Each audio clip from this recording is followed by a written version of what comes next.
Well, howdy ho, neighbors. How are we doing this evening? It is May 1st. I tell you, time flies. The older you get, the whole time dilation thing is very real and very creepy.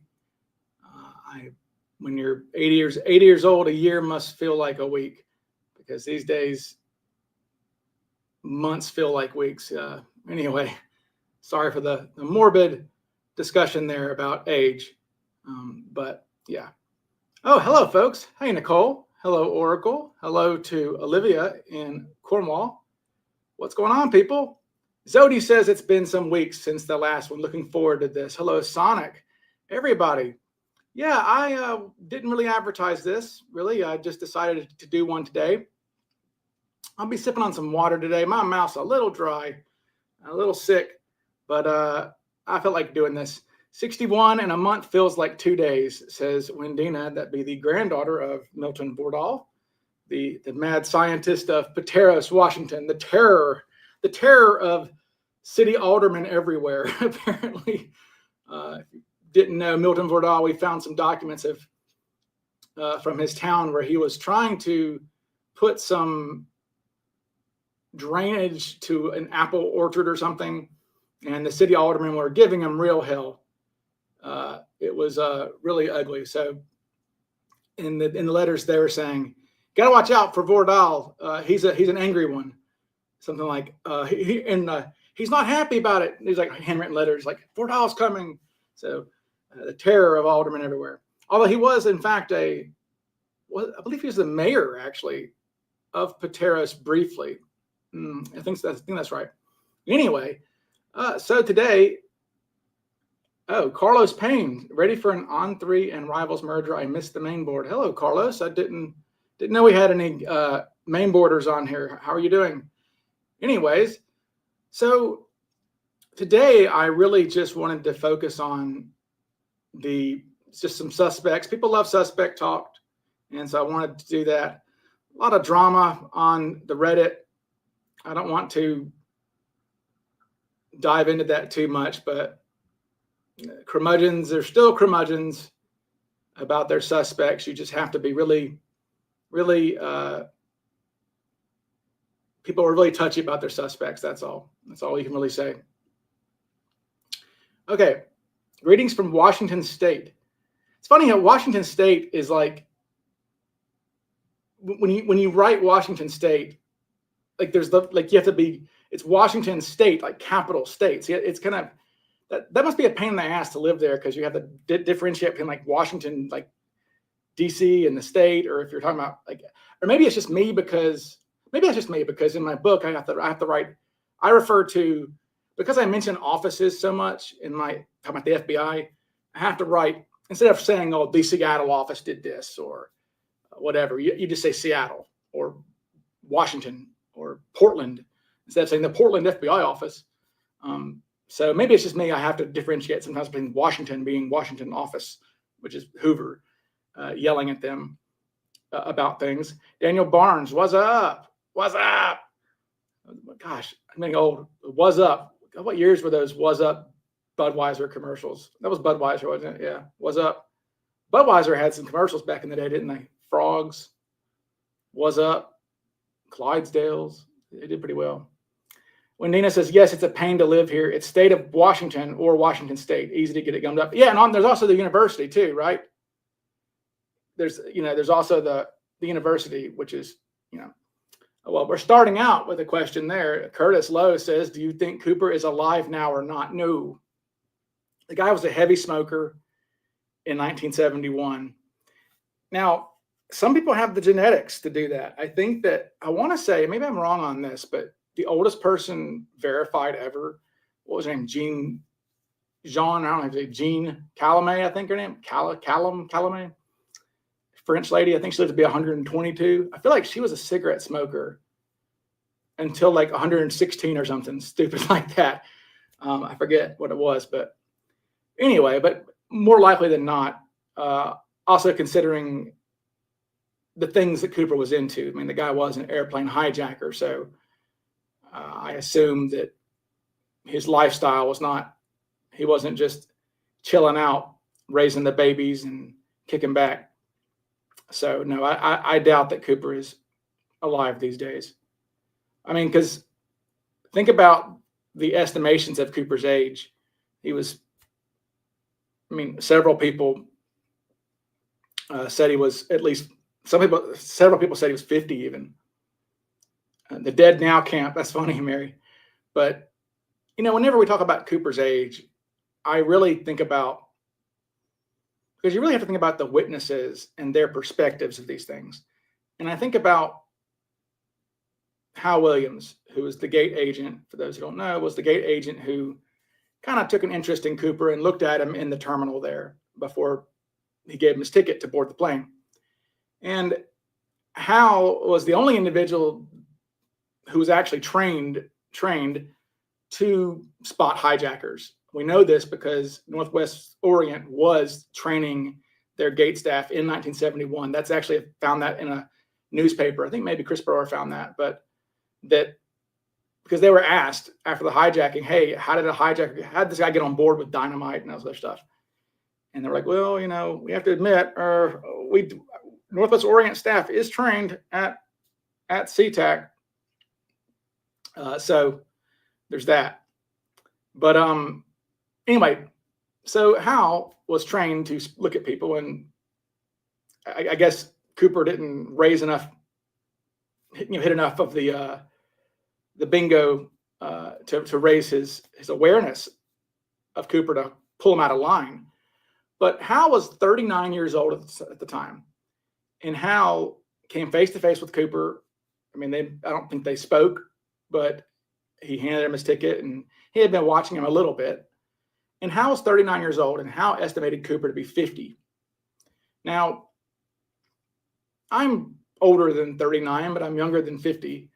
And I would think that if I saw somebody, I certainly doubt that I would rate them as being 10 years older than me if they were younger than me, if I'm 39, right? So I think Cooper being in his 30s, I feel like Hal Williams almost kills that.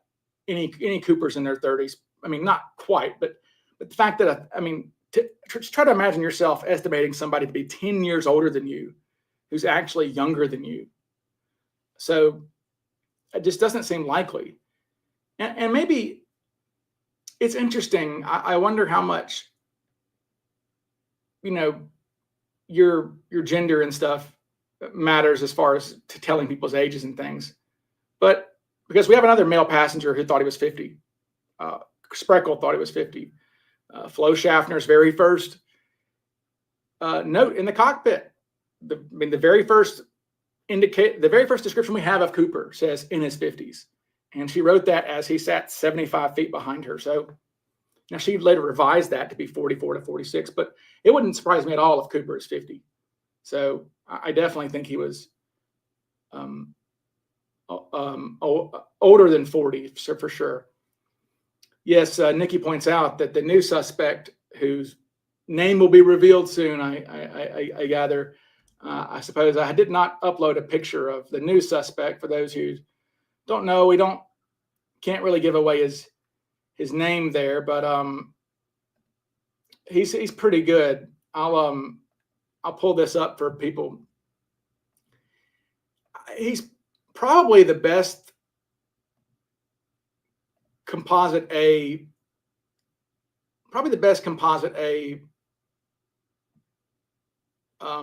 person out there, I would say. Suspect, certainly. If I could get that to come up, I'm really sorry, people. That really stinks that I'm trying to pull this up and thought I was going to be able to do this for you people. Here, bad start. But, I know composite A is, we have some people whose suspects do not look like composite A at all, and they're pitching a hissy fit because I like composite A all of a sudden. But, not liking them all of a sudden, this is just something crazy. I mean, you write a book that's 150 something thousand words about a topic, your opinions are probably going to change on things. And that's kind of where I am. You do research, and the more you learn about a topic, your opinions change. There's nothing wrong with that. For some people to criticize me for changing my opinions when new evidence comes out, it's like, okay, well, go be pre-Galileo and think that the Earth, is the center of the universe, I guess. I mean, things change. Like, you learn things. I mean, you adapt. So it's just silly. But anyway, yeah, this new suspect, here's a photo of him. Like I said, he's probably the best Comp A comparison I've seen. There you go. Yeah, I used to think that, oh, hey there, Guy. Thank you for the support. Super chat. Thank you, Guy. I really thank you, Guy. Hey, Guy, I'm not your buddy, Guy. I'm not your pal. Yes. But no, so certainly that's a good comparison to Comp A. And I know his name, but we're not sharing it yet. But it's a good suspect. We'll learn a lot about him soon. He was an Air America pilot, which is certainly checks some boxes for Cooper. He's about 6 feet tall or so. Maybe taller. I think he might have been taller. He might have been maybe too tall of a suspect. Although I don't know. But yeah, the nose there, as Elizabeth says, is really spot on. No, this guy died, actually. He looked to be 98 years old. It's a good question, Bill, about my matrix. I'm going to get into my matrix today. No, this guy died, Pete, a couple years ago. But yeah, he's really good as far as I'm not sure you could. I don't know what his hair would look like if he grew it out. If he grew it out a little bit, or you can't really tell what his hair's looking like in that photograph there. Kind of a buzz cut, but maybe if he grew it out, it could be a little curly or wavy or something. I don't know. But his lip's good. The nose is really good. Yeah, that's the best nose as far as Comp A. Again, we go back to the nose thing. The people who's it's funny how the only people who have a problem with my research into Cooper's nose, which again, I have no agenda. If I saw files that said repeatedly that Cooper, that suspect can't be, if I saw the witnesses saying that suspect can't be Cooper, his nose is way too small to be Cooper's. If I saw a bunch of, think about this. If you saw 10 documents of Tina Mucklow or Flo Schaffner looking at pictures of suspects, and they kept saying that guy's nose is too small to be Cooper's, what are you going to think? Well, the guy must have a big nose, because if they're using that as a metric to eliminate people. So, but anyway, but yeah, his nose was small, Cooper's. But somebody pointed out, they were bitching about a few people. I don't know why I'm talking about these people, but I can't help it. Sorry, folks.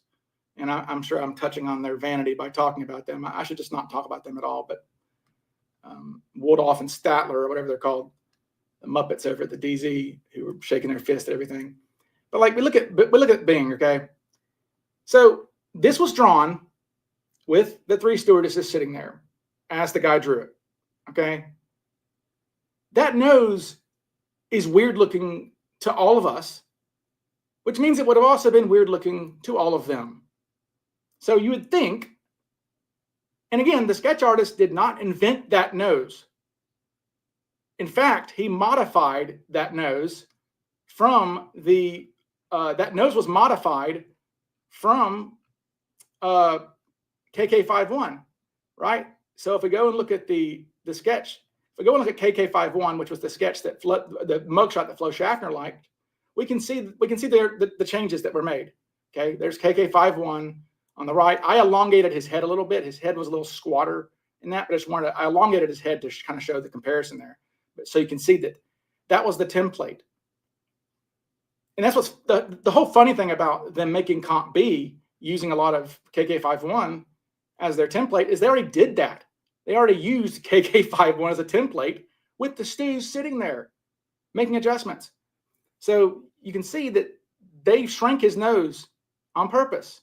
So that nose is so strange looking that if you're sitting there and he's like, here you go, how does this look? That if it didn't look like that, or if it wasn't even remotely like that, if it was Walter Recca's nose, you'd think they go, oh my God, no, we can't have that nose. But Stu's all liked it. So, it is strange that his nose looks like that. It is a Michael Jackson nose. But you know what? None of us saw Cooper. I'm sorry that it's inconvenient that your suspect has a big nose. But it is remarkable that there's 3 people who have a problem with my research on noses. And it just so happens that 3 people with noses that don't look anything like those noses.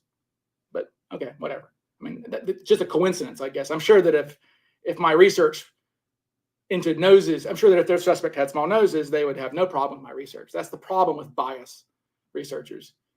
Okay. Thank you, Wendina. Super chat. Cheers. You can buy a beer. Anyway, okay, enough of all that stuff. Enough of all that stuff. Okay. Yeah, and the thing is, too, this guy is proof that a person can have a nose that's similar to that. Like, if I looked at this guy's nose and had to draw his nose, well, I mean, that's not that far off, is it?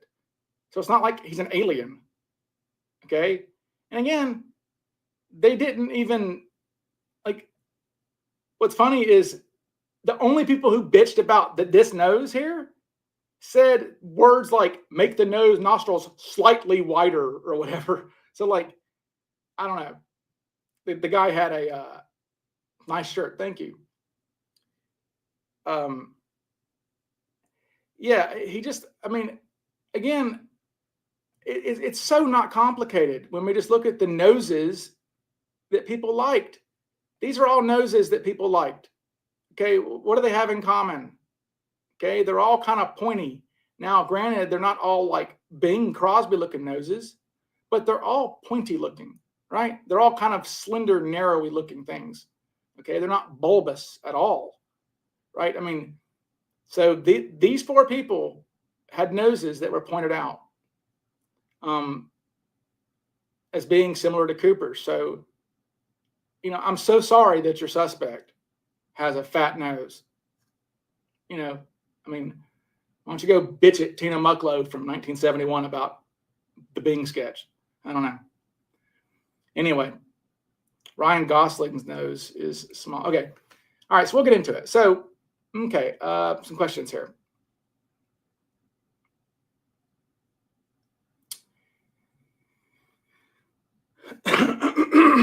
Excuse me, people. Sorry about that. Hey, Ryan, did Jeff Asadich ever recount a description of who he saw, and how does that compare to any of the composites? Do not think Rekka is DB Well? Oh, I see what you're saying. You're saying that you're not stumping for Rekka by asking that. I don't know. I just don't.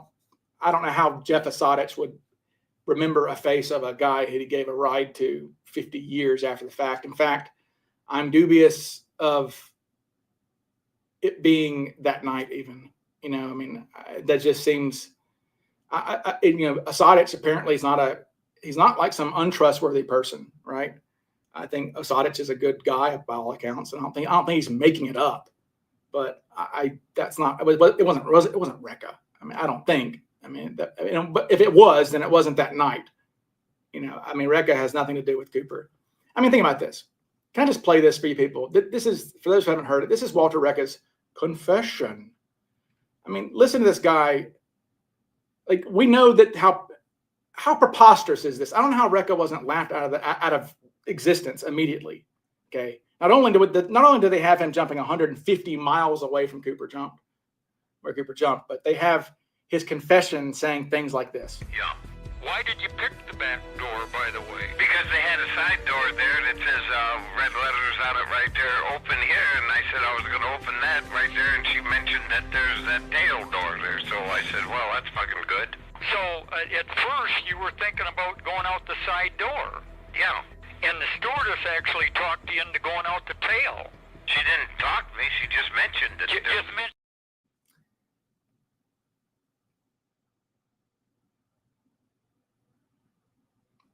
Speechless. I mean, what do you say to that? What? So Tina Mucklow saved Cooper's life. So Tina Mucklow is the one that gave advice on the safest way to escape. Yes, and they did enter through the tail.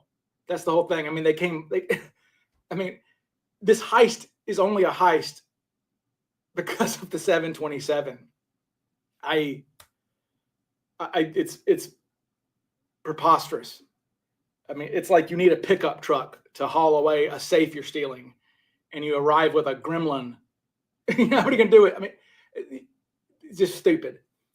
But that's Rekka. for you. That's this. It's the whole thing is Rekka is an insult, and it's sad because Lisa Story, his niece, is very nice, and I have no doubt that she is earnest in her belief that her uncle was D.B. Cooper and that he was some Jason Bourne character.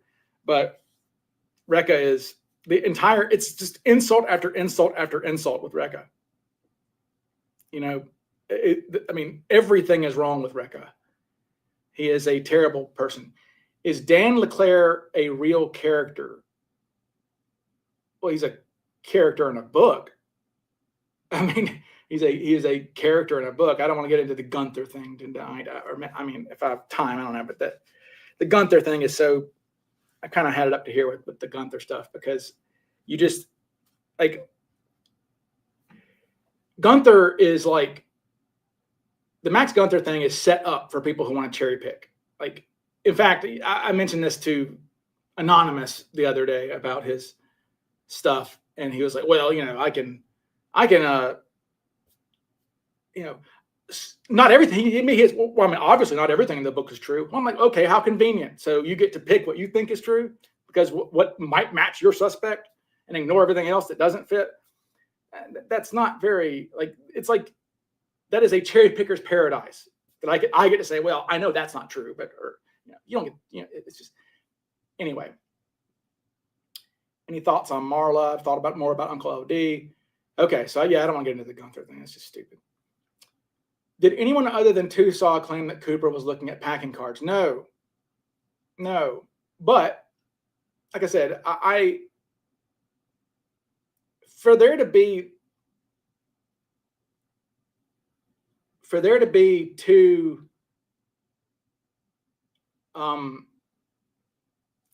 two packing cards in the one parachute, it kind of indicates that somebody was messing around with the packing cards. But yeah, no, it was not mentioned anywhere. But I mean, a lot of stuff isn't mentioned in the 302s. And this is, I don't know, 10, 12 years after the hijacking.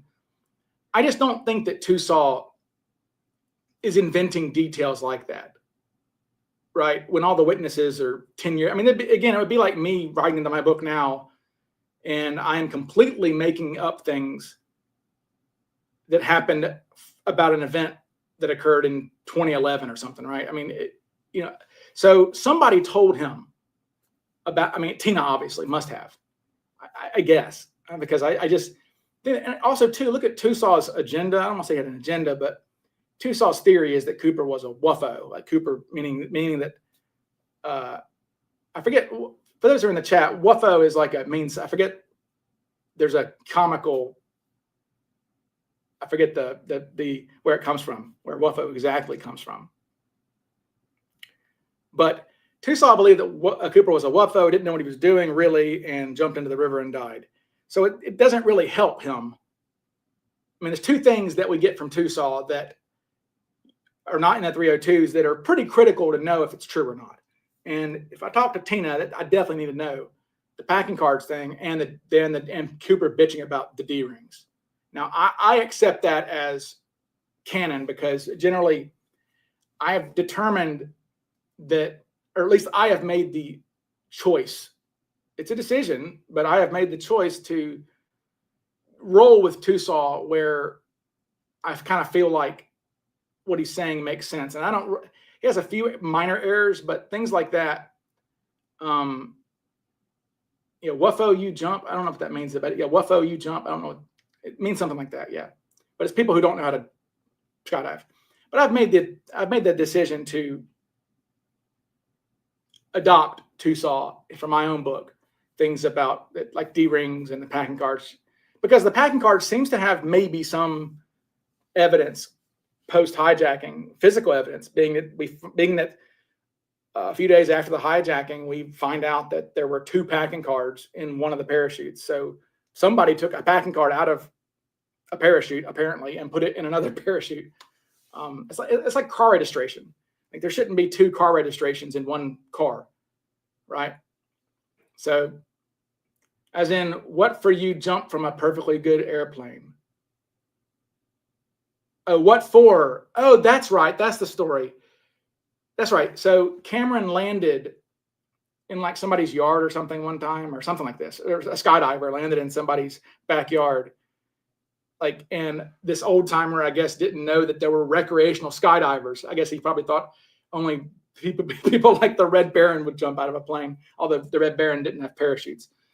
But back then, well, I think they did, but they didn't use it much. But anyway, that's World War I stuff. But yeah, it's like, yeah, landed in somebody's yard, and old timers like, what for? You jump out of a perfectly good plane? You know, why would anybody do that? Oh my gosh. A $20 super chat. Alchemy, thank you so much. I really appreciate that. Look at me. Dan Greider, I'm making money on Cooper. That's why I don't want it solved. I need Lost Alchemy's $20. That's why I don't want to solve it.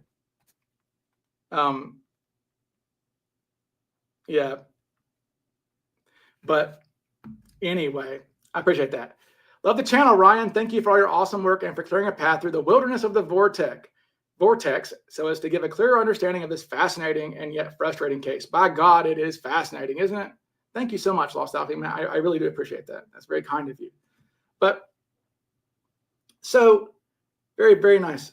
So somebody mentioned about who was it? Who mentioned about a matrix I've got. So yeah, I have what I call a matrix. I mean, this is really not really, it's just things that I consider to be interesting, right? Things that I'm looking for in Cooper. And, you know, people can, by the way, Flyjack says his matrix is because my matrix, my suspect matrix has like 20 things he posted, because this guy is not, he's not only, he's a one-upper. He says he has, I think, and I'm lying here, but apparently I wish I could look it up. Somebody in the chat saw it too, I'm sure. He says his matrix, his suspect matrix has 400 things on it, which is just, okay, sure. 400 things. I'm sure all of them line up with Heinemann too. Exactly. Heinemann. Anyway, my suspect matrix though, basically, I just give you a point if you meet something, or negative points if you don't, or neutral points if I'm uncertain. So basically, it's this simple. Basically, my matrix, this is just things where I would give points or take away points or whatever. Opportunity, okay? You get a point for opportunity. And what that means is that, like, I consider that to be, personally, that you did not have a family waiting on you. Okay, you didn't have a wife who's like, where are you? Or kids who needed you to, you know, go watch their football game or something, right? Opportunity, I give you a point for basically being either a single man or being estranged from your family, right? Or not, you know, basically, if you were gone, would anybody care? Okay, so I give you a point for that. Okay. Height, I think Cooper, I just say 5'10" to 6 feet tall. Now again, I just, and again, it's funny how the Burns haters have suspects who are 5'8" and 5'9". So yes, I'm lying about height and everything. I'm misguiding you people, by the way. But no, we have what? 4. Okay, so how many witnesses? So Alice Hancock, apparently, I used to think that Alice saw Cooper standing, and apparently she never did. Okay, so the people we have who saw Cooper standing are what? Tina, Flo, Hal, and Dennis Lisney. So what, 4? Okay. And Tina went as high as 6 feet tall. Flo went as high as 6'1". Hal Williams said 6'1" plus. And this is a man who came face to face with him. Okay. And I found a picture of Hal. He doesn't look short. So, I mean, Hal's not like looking up at somebody, you know. So Hal says 6'1" plus. Flo says 6'1" in her original statement and then amended it to 6 feet tall. Tina goes as high as 6 feet tall. Okay. And Dennis Lisney said 5'10" to 5'11". Okay. So please, let's be real, people. And then this sucks because of the Braden thing, but like, how many people are 5'8" are going to be confused by 4 people? No, 3 at least. So Flo, Hal, and Tina all say at least all went around 6 feet tall. Okay, and then the other person. Now, granted, she didn't see him standing, but our other person who did interact with Cooper and spoke words to him, Alice, estimated 6'1". So really, I mean, to say that a 5'6", 5'7", 5'8" person would be misinterpreted to be 6 feet tall by that many people, no way. Like that seems preposterous to me. So I've got 5'10" to 6 feet tall. I probably could go 6'1" on there. But I just have 5'10" to 6 feet tall. So if you're outside of that range, you get a -1. If you're within the range, you get a 1. Okay. So anyway, complexion is 1. Complexion, that is an immutable characteristic as far as I'm concerned about Cooper.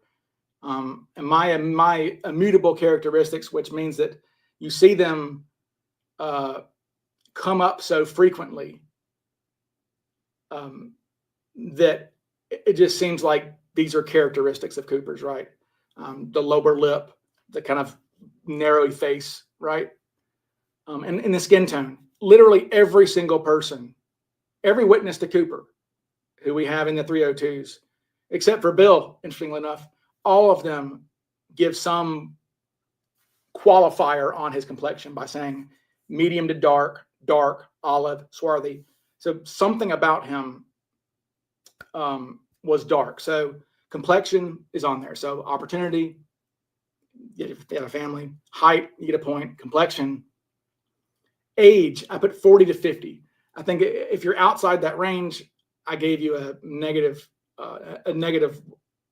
What did I give? Yeah, you get a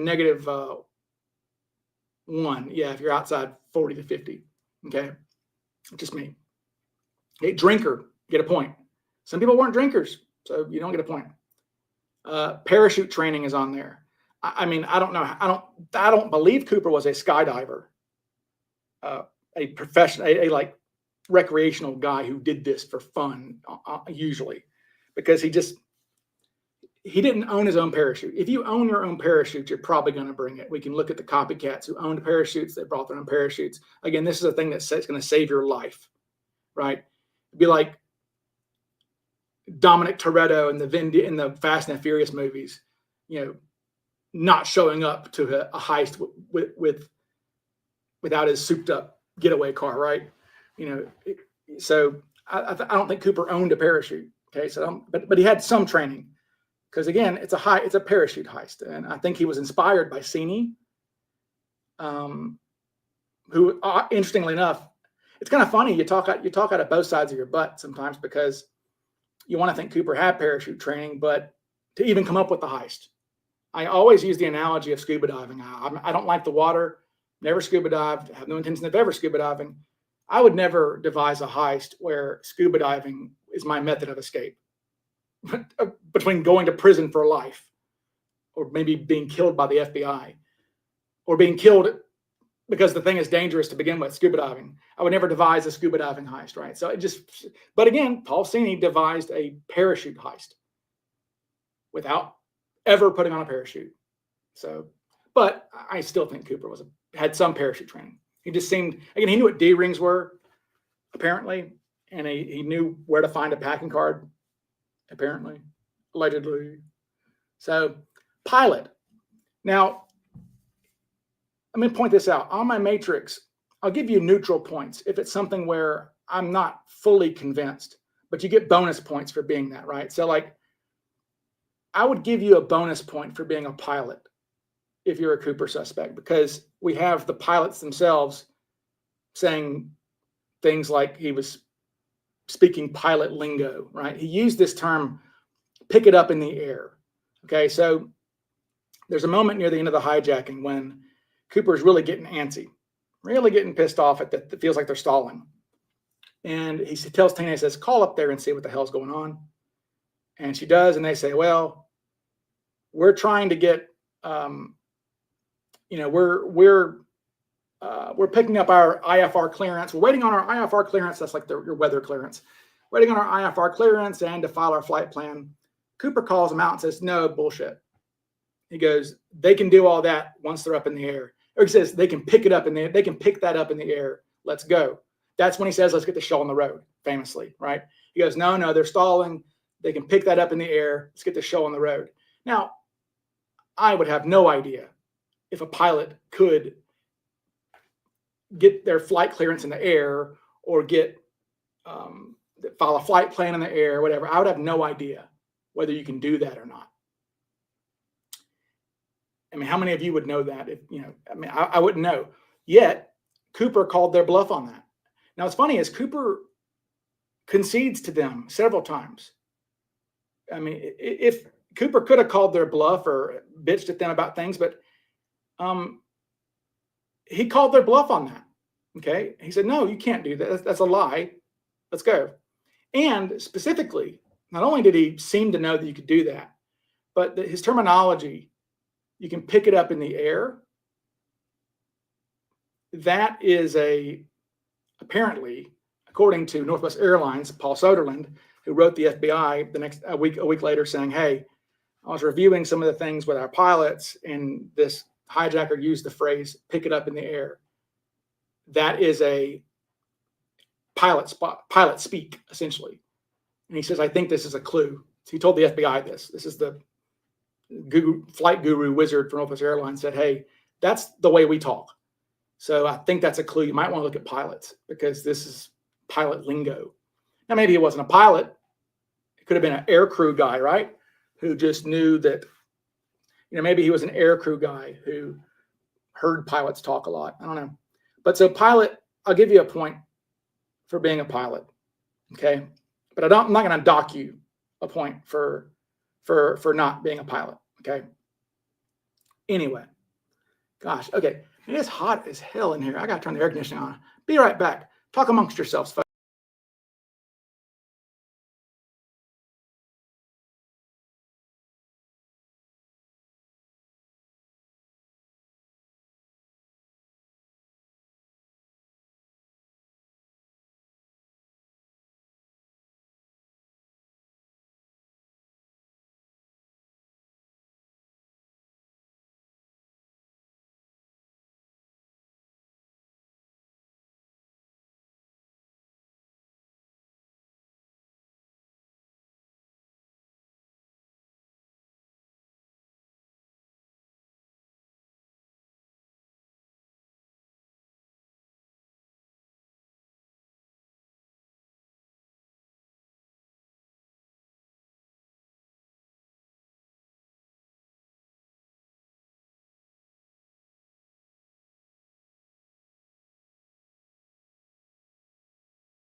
Okay, I'm back.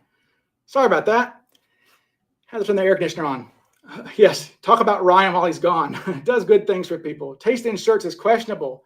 Hey, man, it's an Ole Miss shirt. I like my shirts. My wiggity whack shirts here. Yeah, I know. I do a thermostat that you can control with an app. I know. I need to get one of those smart homes. I actually had to get up off my ass and go turn the air conditioner on. Anywho, okay, so pilot. But I won't dock you for not being a pilot. Okay, but I'll give you a point. Now, aviation history comes next on my matrix here I'm looking at, right? So I will give you, I give you 2 points if you are a pilot, okay? And I give you 1 point if you were in the military or had some tangential relationship with aviation, right? So think about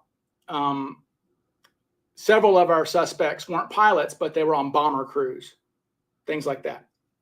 Okay, so you'll get 2 points if you're a pilot. Okay, I'll give you bonus points on the aviation history, and you will get docked if you have no aviation history. You will get docked, and that docks people like Vordal. Like on here, the people who I dock for no aviation, okay, no aviation history. Kofelt, Cooper, LD Cooper. See who else has no aviation history as suspects. Arthur Lavario, had none. Vincent Peterson, I don't know why he's still.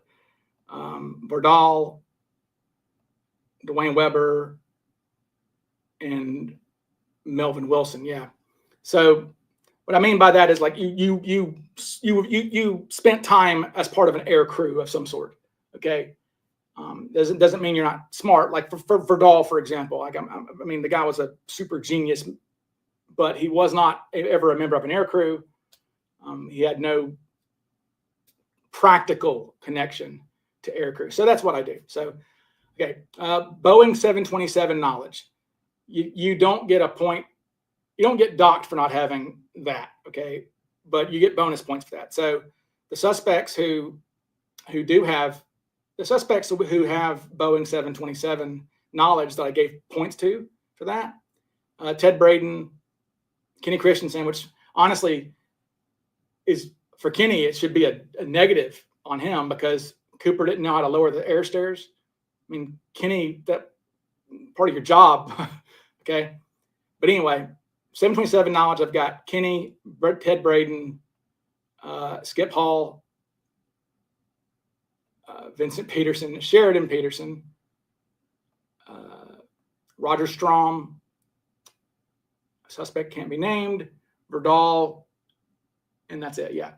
So Orville Lyons served in the Korean War. Yes, he was a Marine. He was wounded somehow. Criminal history. Now this one is again, this is not one where I'm going to dock you for being wrong. I'm not going to dock people when I don't really know. Okay. But criminal history, or I don't have a good feeling, but criminal history, I'll give you a point for that. But I'm not going to dock you for not having criminal history. And we've had a lot who have criminal history. I mean, let's think about the ones who, have criminal history. Sorry, folks. Let me get this done. Let me get this here. Oh no. Sorry about that. Yeah. Criminal history. So, yeah, Braden, Kofelt, Cooper, L.D. Cooper, Glenn Frame. My bad. I don't think I'm supposed to say that name. That's not Cater's guy, by the way. Don't remember that name. The name I just said, it's not Cater's guy, so don't worry. But yeah, well, I just say the ones who don't have a criminal history. I guess it'd be easier to say the ones who don't have a criminal history. Suspects who don't have a criminal history: Kenny Christensen, Barb that I know of, Wolfgang Gossett, McCoy had no criminal history prior. Vince Peterson, I should just take Vince. Vince was never a real suspect. Sheridan Peterson has no. Well, Sheridan Peterson was arrested for. I don't count that. He was arrested during a sit-in in Mississippi, of all places. So yeah, that's civil disobedience. I'm not counting that as criminal history. William J. Smith had no criminal history, certainly, and Verdal had no criminal history.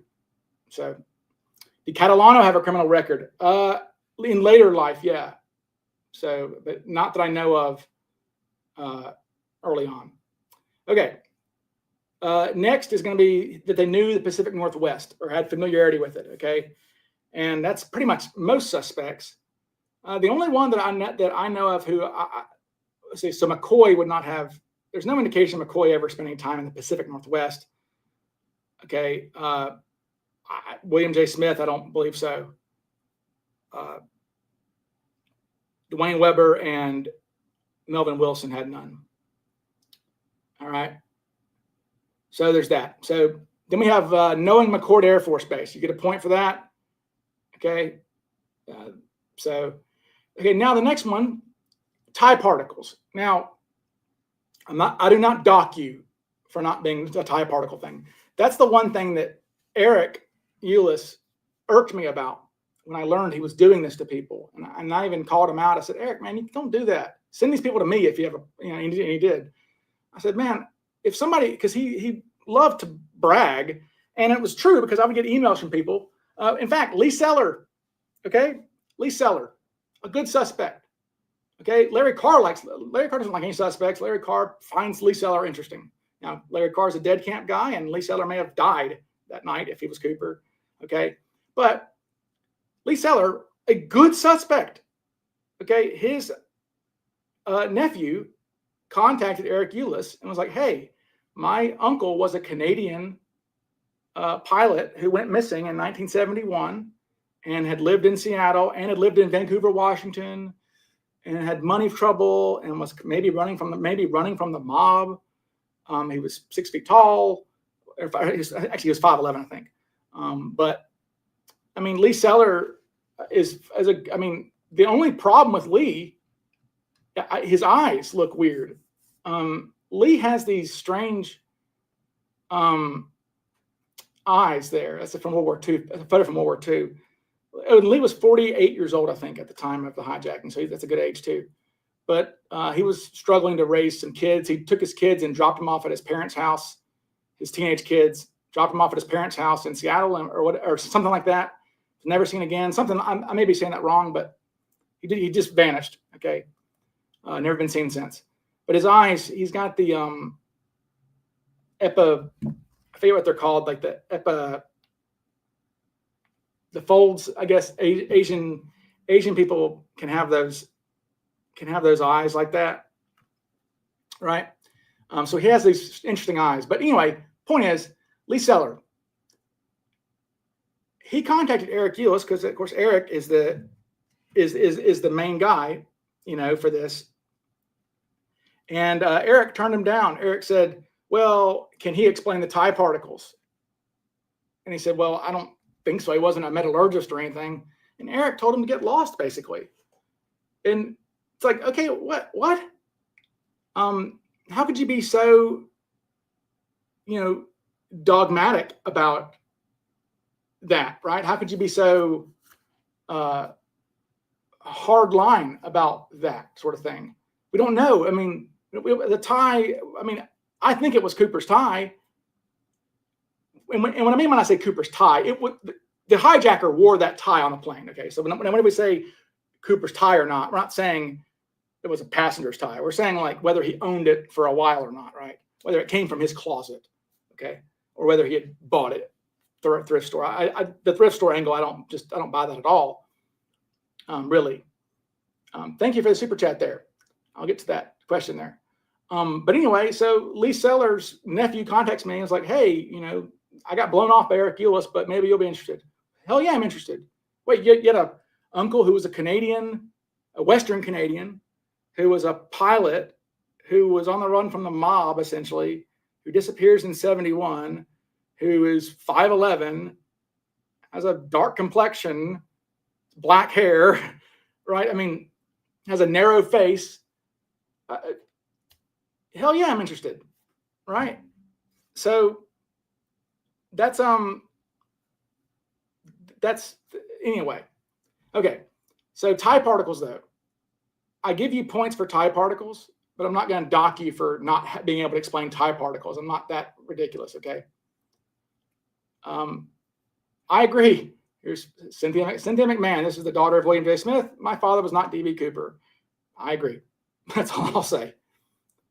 Okay. All I'll say. Anywho. Okay. Family. Okay. I will dock you if you lived at home with your kids again. And that's like several people. Okay. If your drop zone was incorrect, I docked you 3 points. I should dock you infinity, but I'm just being polite, I suppose. So drop zone incorrect. We got Kofelt said he dropped in Mount Hood. Okay. Barb Dayton said she jumped in Woodburn, Oregon. Gossett, I need to look more into this. Maybe somebody knows. Gossett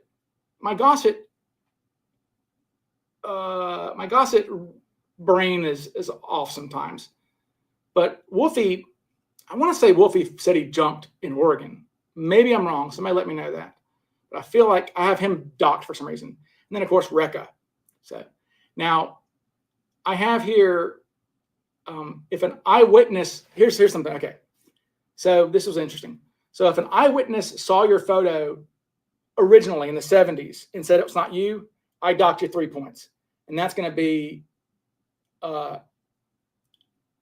Rackstraw, Sheridan Peterson, and McCoy. And we're about to get Heinemann, I guess. I can't wait to hear how he's going to spin the fact that Heinemann's photo was rejected by the witnesses. I guarantee you we're going to get that in the next few months. Maybe I bet it's going to come next month. The vault drop we're about to have is probably going to be the Langseth file. Okay, I think that's what's coming next. But we're going to get Heinemann eventually coming up soon, and we're going to have all the witnesses saying, hell no, that's not Cooper. And I don't know how you're going to spin that. Anyway, I should stop talking about Heinemann. I just can't. It's so much fun to talk about Heinemann. And yes, I'm saying Heinemann. I'm not saying Hahnemann. I could be saying Hahnemann. Anyway, so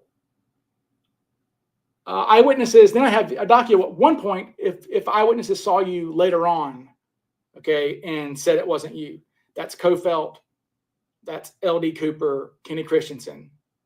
So where we have for example, we have Flo Schaffner seeing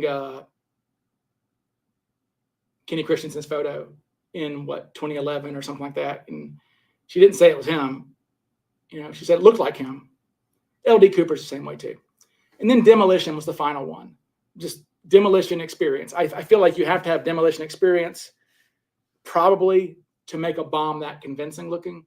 I mean, Cooper's bomb was reconstructed by Marine Ordnance Marines, I guess, and it went off. Like it could go off. So if you replicate Cooper's bomb, and you have a battery, a D-cell battery, has enough amps or volts, I get those confused, to bust blasting caps, and the way that Cooper had it wired was correctly wired to accomplish that. So that, I mean, again, I guess you could learn that in a book or something, but I know of no other hijackers who even attempted to make convincing looking bombs.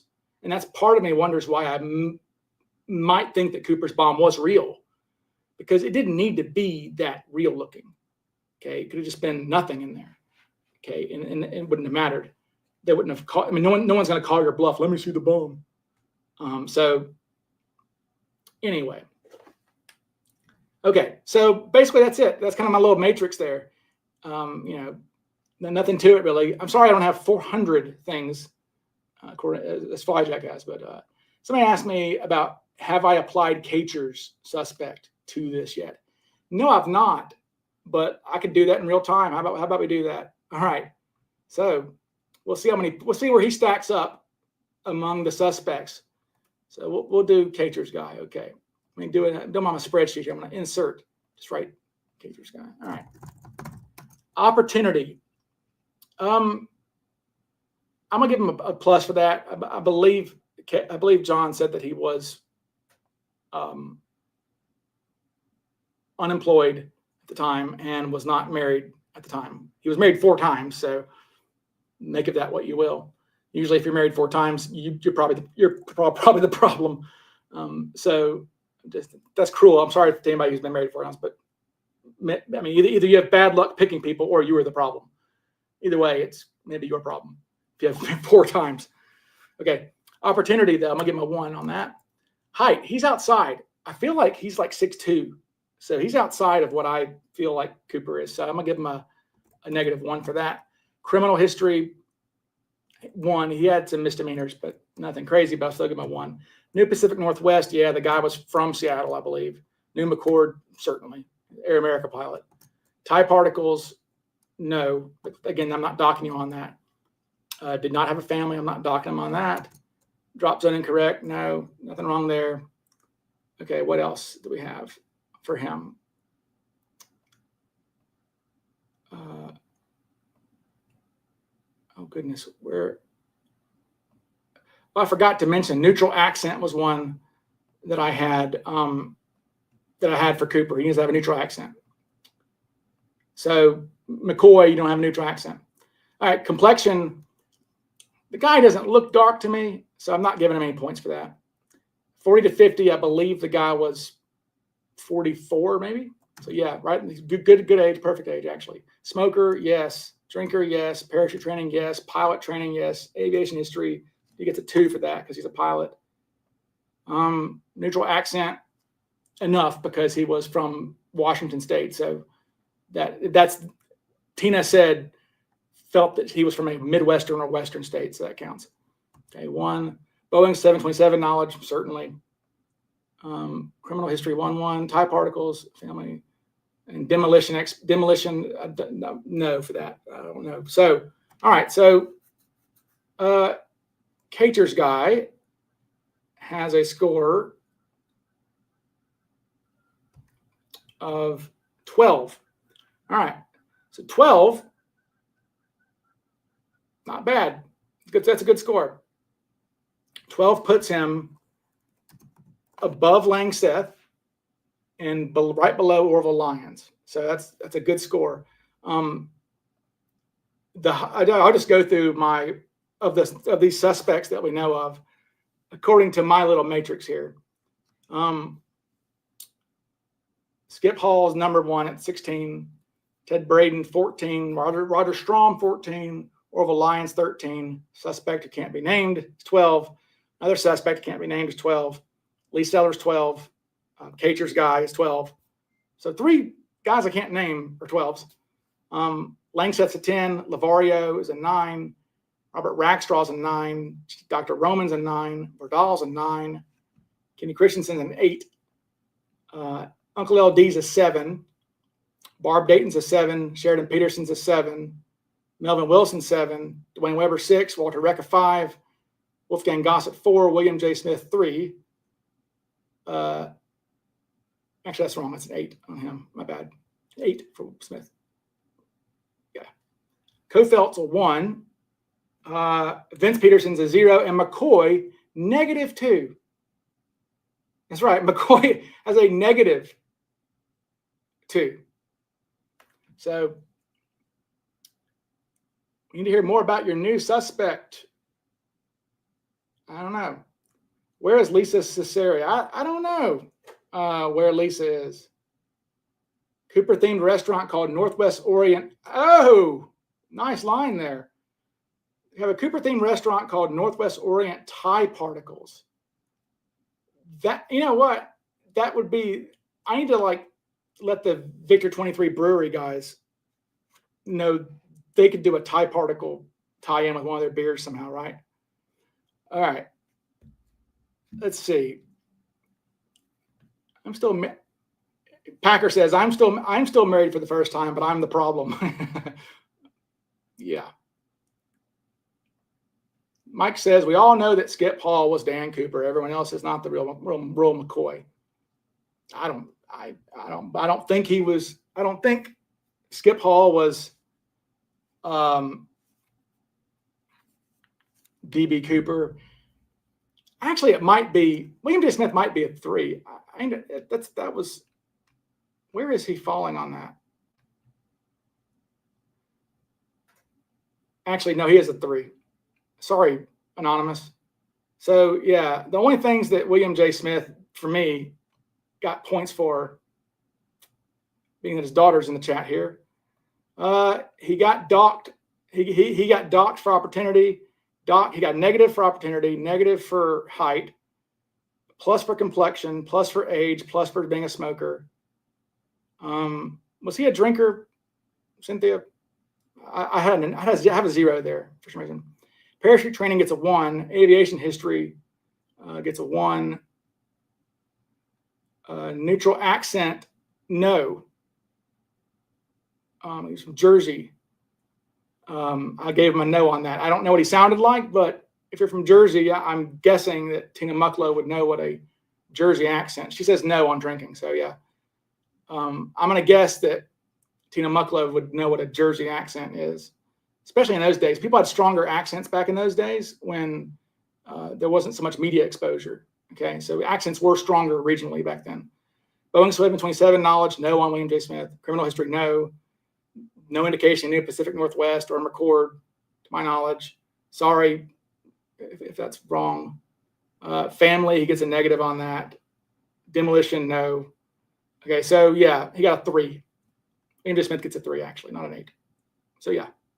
Actually, so yeah, our bottom 4 suspects, according to my matrix here, are William J. Smith 3, Kofelt 1, Vincent Peterson 0, and McCoy -2. Okay. Heinemann, by the way, and I'm going to keep saying Heinemann. I did Heinemann just for shits and giggles. Heinemann would have scored a 9. Okay, so Heinemann would be on my matrix there with James Roman and Rackstraw. Okay. Does the new suspect have Northwest ties? Yeah, he's from Seattle originally. Yeah, that's his hometown, Seattle. All right. Only a few percent. Okay, I see what you're saying. Yeah. I just found out recently that John Limbach's best friend from college is my next door neighbor. Okay. Interesting. Interesting there. What'd you miss? Matt Cohn says, what did I miss? You know, probably another hour to go still, thankfully. What? Yeah, maybe more than an hour. You never know with me, right? Okay. There are many New Jersey accents. South Jersey and North Jersey are like different countries. Yes, but they're still accents. Okay, they're not neutral. So yeah, I mean, again, I don't know what William J. Smith sounded like, but my assumption would be he probably would have had an accent. Okay. The only ties that matter are the clip-ons from JCPenney. All right. Anyway, so that's my little matrix there. So I just want to go through suspects, though. I want to go through some suspects and just talk about them in general. Well, let me answer this question first from Ian. Ian says, if Cooper got caught in the turbine or wheel of a ferry boat, you would think the chute, backpack, clothes, shoes, goggles, or something would have surfaced or been drudged up at some point. Of course, yes. Well, how does the money get there as well? I mean, again, for Cooper to land in the river is like, I want to say that they were literally only over the Columbia River for 5, 6, 7 seconds, something like that. I mean, it's very, very low. Kind of aviation experience that Orville Lyons have. He was a smoke jumper. He was on a smoke jumping crew in Arizona. Now, he claimed that he had never taken a commercial flight in his life, told the FBI this. And he claimed that he, whatever. Who knows what, Yeah, Randy says, I have a 400-point matrix. I know. It's funny how Flyjack always says these things he has, but he can't show them, right? Like the growth on the nose, right? It's like, dude, you're not helping yourself fly. If you read my drop zone thing, let me just get into it. I'll just get into it because I'm feeling feisty because I'm really upset. I'm really upset about being called a liar about things that, like, Flyjack won't go on interviews. That's fine, man. It's your prerogative not to go on interviews, not to do shows, not to do anything. But, like, have you ever spoken extemporaneously about anything for 3 hours straight? Much less done it, I don't know. I think I've done all these live streams and things. I'm well over 100 hours of talking, okay? You just talk.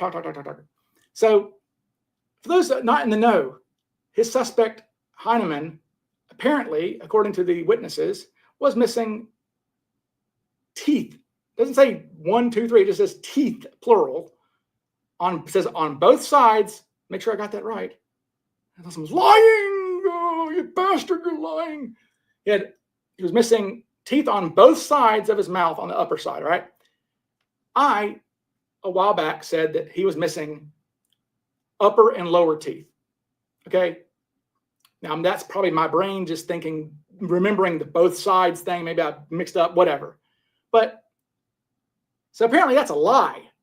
Okay, I misremembered something. Okay, and he goes on saying, well, he was only missing teeth. He was only missing upper teeth. Damn it! It's like, because that's better. Like, is that really better? And like, would I need to exaggerate that? Right? I could have just said, it would have had the same effect if I had said Heinemann was missing teeth on both sides of his upper mouth. That would have had the exact same effect to discredit him as a suspect if I had, by me saying he was missing upper and lower teeth. What difference does it make? He was missing multiple teeth. Okay, so I didn't need to exaggerate that or lie. Or the favorite one that I like is the airport. He called me a liar, fabricator. I'm downright fabricating things because I said that Hahnemann. I just said it right, didn't I? Hahnemann. That's my. Yeah, I do have a German. I do have an undergraduate degree in German, by the way. I'm sure that'll irk Anonymous that I'm saying Hahnemann wrong, even though I have a degree in German. But anyway, Hahnemann. I said that I was accused of fabricating because I said that Hahnemann was probably not Cooper. Another reason he was not Cooper is because I don't think that Cooper was living in Portland. No other copycat, only the crazy ones, hijacked at their home airport. And I don't know exactly what I said. I may have said he was from Allentown, or I may have said Pennsylvania, or I may have said he hijacked from I probably said he was hijacked from his home airport, whatever. And he goes, well, that's bullshit. You're fabricating things. He's from Easton, Pennsylvania. Ha ha! Ryan lied on his show. Bruh, the airport he hijacked from is called the ABE Airport. Allentown, Bethlehem, Easton. The name of his town is literally in the title of the airport. I think that qualifies as his hometown airport. And you could say, well, even still, he didn't live there all the time. He was gone for years at a time. Yeah, but he had lived there. His family, his 2 kids, and his wife lived there, and they were still married since 1960. Okay, so 11 years he'd been in Easton. I think that qualifies as his hometown airport, especially when his address literally is in Easton, Pennsylvania, and the address is in the airport's name. So that's not a fabrication. I think that's you, Flyjack, not knowing geography. I think that's you not knowing that ABE stood for Easton. Otherwise, you would not have said something so ridiculous as that and called it a fabrication. Okay. So, yeah. So the teeth. And the other one he's done, okay, he's pissed at me about because I said that Hahnemann had a large growth on his nose. Well, of course, he goes, well, it was only a small growth. I have evidence that it was a small growth. Well, okay. Hahnemann's FBI file says he had a growth on the side of his nose that was spotted by a witness, at least one witness at least. Okay, so one witness told the FBI of his hijacking that Hahnemann had a growth on his nose. Now, my assumption would be if you have a growth on your nose large enough to be seen and remembered during a crime, that it could qualify as a large growth. So sorry, I wasn't lying or exaggerating by saying he had a large growth. He had a growth that was visible to someone who saw him in passing. Okay, that seems like a large growth. So he says, oh, well, it was a small growth. I have evidence of this. Well, can you show it? No. How convenient. Not that it matters anyway. It's a disqualifying thing. Okay, so you would think that if you have evidence that is exculpatory for your client, not for, that would help your client or that help your suspect against one of the main attacks on him, that you would come out with it, but no, lie. So yes, I just find that funny that, I'm a liar because I said he was missing upper and lower teeth. No, that's a misstatement, a misremembering. I dare you. I would love to have 100 hours of Flyjack. Now, I've heard that Flyjack can't even say people's names correctly, but that's what I've heard. So maybe that's why he doesn't want to come on shows, because he can't talk right. I don't know. And sorry to be scurrilous there, but that's what I've heard. But I don't know. You don't do interviews because he claims to be doing he claims he has producers who won't let him talk about this stuff. It's all top secret. But I've invited the guy on. I'd love to do a live debate, but you won't do one, man, because you don't want to be put on the spot. Okay, I'd love to do one with you, bro. But anywho, sorry to get on I wasn't even going to talk about the guy, man. Sorry, Bill, to talk about you. Okay, but I'm just a bit. It is funny. I just find it humorous. It's just Ryan on the DZ by two guys who were just pissed because my interpretation of the evidence goes against their suspect. That's it. You know, and they're going to accuse me of lying. At least Anonymous isn't calling me a liar. Okay. And again, I don't have to lie about Heinemann. The guy was mentally ill. He was 5'8". Okay, wore Harry Carey glasses. Okay, not Cooper. Okay, so anywho, yes, he's just missing upper teeth. How dare you say he was missing upper and lower teeth? How dare you? How dare you? Okay, just the upper teeth. That's better. And he had a growth on his nose, but it wasn't large. It was actually small. I have proof. Okay, it doesn't matter. He still had a growth on his nose that was visible by a witness. Okay. Yiza. Oh yes, and I'm a liar because I said it was his hometown airport when literally his hometown is literally in the title of the airport. Anyway. Yeah, I know. Don't I know everything? I'm supposed to know everything. Damn it, Ryan, don't you know everything? I know. Exculpatory evidence. Yeah, man. Where's the I mean, supposed to have, I don't know. Sorry.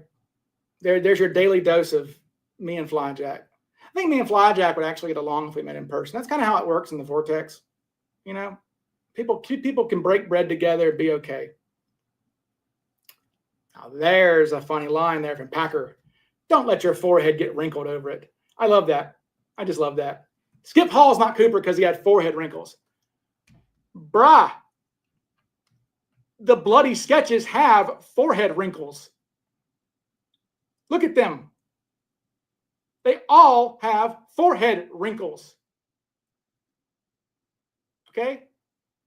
Cooper had forehead wrinkles that were obvious enough for them to be picking out forehead wrinkles for Cooper. Okay? And again, he's like, look at these forehead wrinkles he has. Yeah, I know. Everyone, do like this. You have forehead wrinkles. The photos of Skip Hall where he has massive forehead wrinkles, he's doing like this. So, of course, his forehead wrinkle is going to come out. And again, Cooper had forehead wrinkles. In fact, that's the funny thing about it. Where was it that we came out that I remember looking it up. And it's funny, I'm being accused of carrying water for Skip Hall by Anonymous. And it's like, bro, I've said I don't think he's Cooper. But I'm going to defend a suspect if an attack on that suspect is stupid. And that is a stupid attack, you know, to say he had forehead wrinkles. Okay. Like, yeah, I know that. Like that. So he says that's going to disqualify Hall. He literally says Hall cannot be Cooper because of forehead wrinkles. Man, your suspect was missing teeth. Your suspect had a visible growth on his nose. Your suspect was tiny. Okay, 5'8" is small. That is not a big person, not a big man. Okay. Anyway, where was it that we found the where is the thing? Where'd the forehead wrinkles go? I was trying to find that for you guys because it is funny that the forehead wrinkles that that Hall has look very similar to the wrinkles on.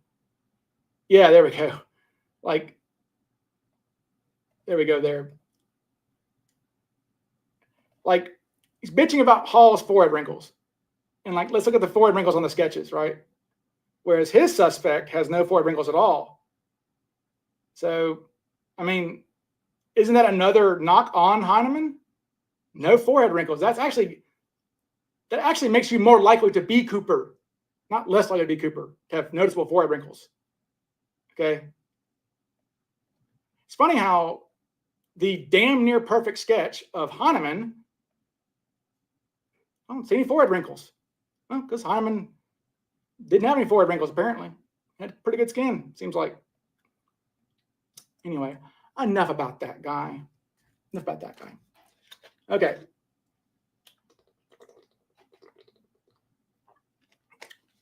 I'm in the right profession. I feel like I'm a lawyer at my core. Well, maybe so. Ryan, would Cooper have received the death penalty in 71 if he went to trial? I don't think so. I mean, it was on the table. It was on the table. He could have been, given on, but he could have been given the death penalty. I have something in my mouth. Could have been given the death penalty, but I mean, his sentence probably would have been life in prison or 45 years, something like that. Okay, that'd be my guess, because that's what the other guys got. Was it the same sketch artist? Wasn't it the same sketch artist? Yeah, that's, of course. I mean, Roy Rose is like, and you can tell it's the same artist. I mean, you can tell the style is the same. You can tell it's the same guy. Okay, but yeah, nose is a little different. That's about it. Nose is different, but and the hair's different. I mean, the hairline's close, I suppose. But yeah, like, that guy's not DB Cooper, people. Come on. Only one person in the world thinks that. Okay. Let's talk about something else. Eric is a good self-promoter. Okay, let's just go through some suspects. All right. Let's talk about Gossett. Why not? Okay, Wolfie. I think that I remember I liked Wolfie at one point because, yeah, I remember. Here's the thing about being a Cooper person is, like, you remember being a noob. Like, I remember being a noob. Like, I got into Cooper a little bit in like 08.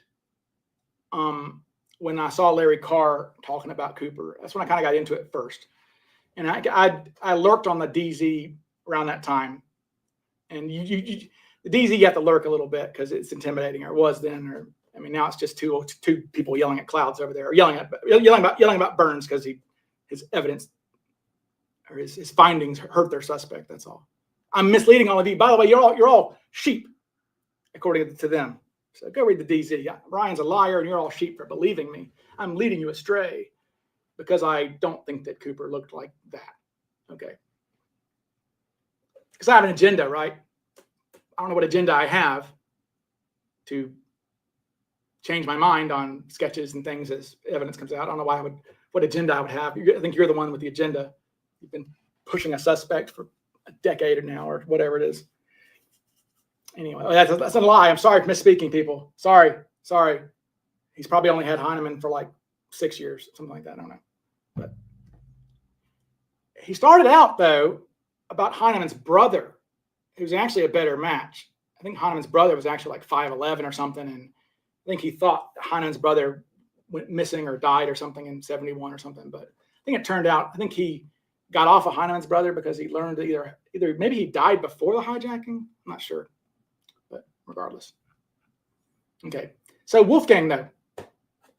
Go back to Wolfgang. So when I first started out, I guess 08 or so, and then I got back into it because I had to start my law business, and I was around that time from like 08 to like 2014. I was doing prosecuting stuff, assistant DA, things like that. I was a little busy.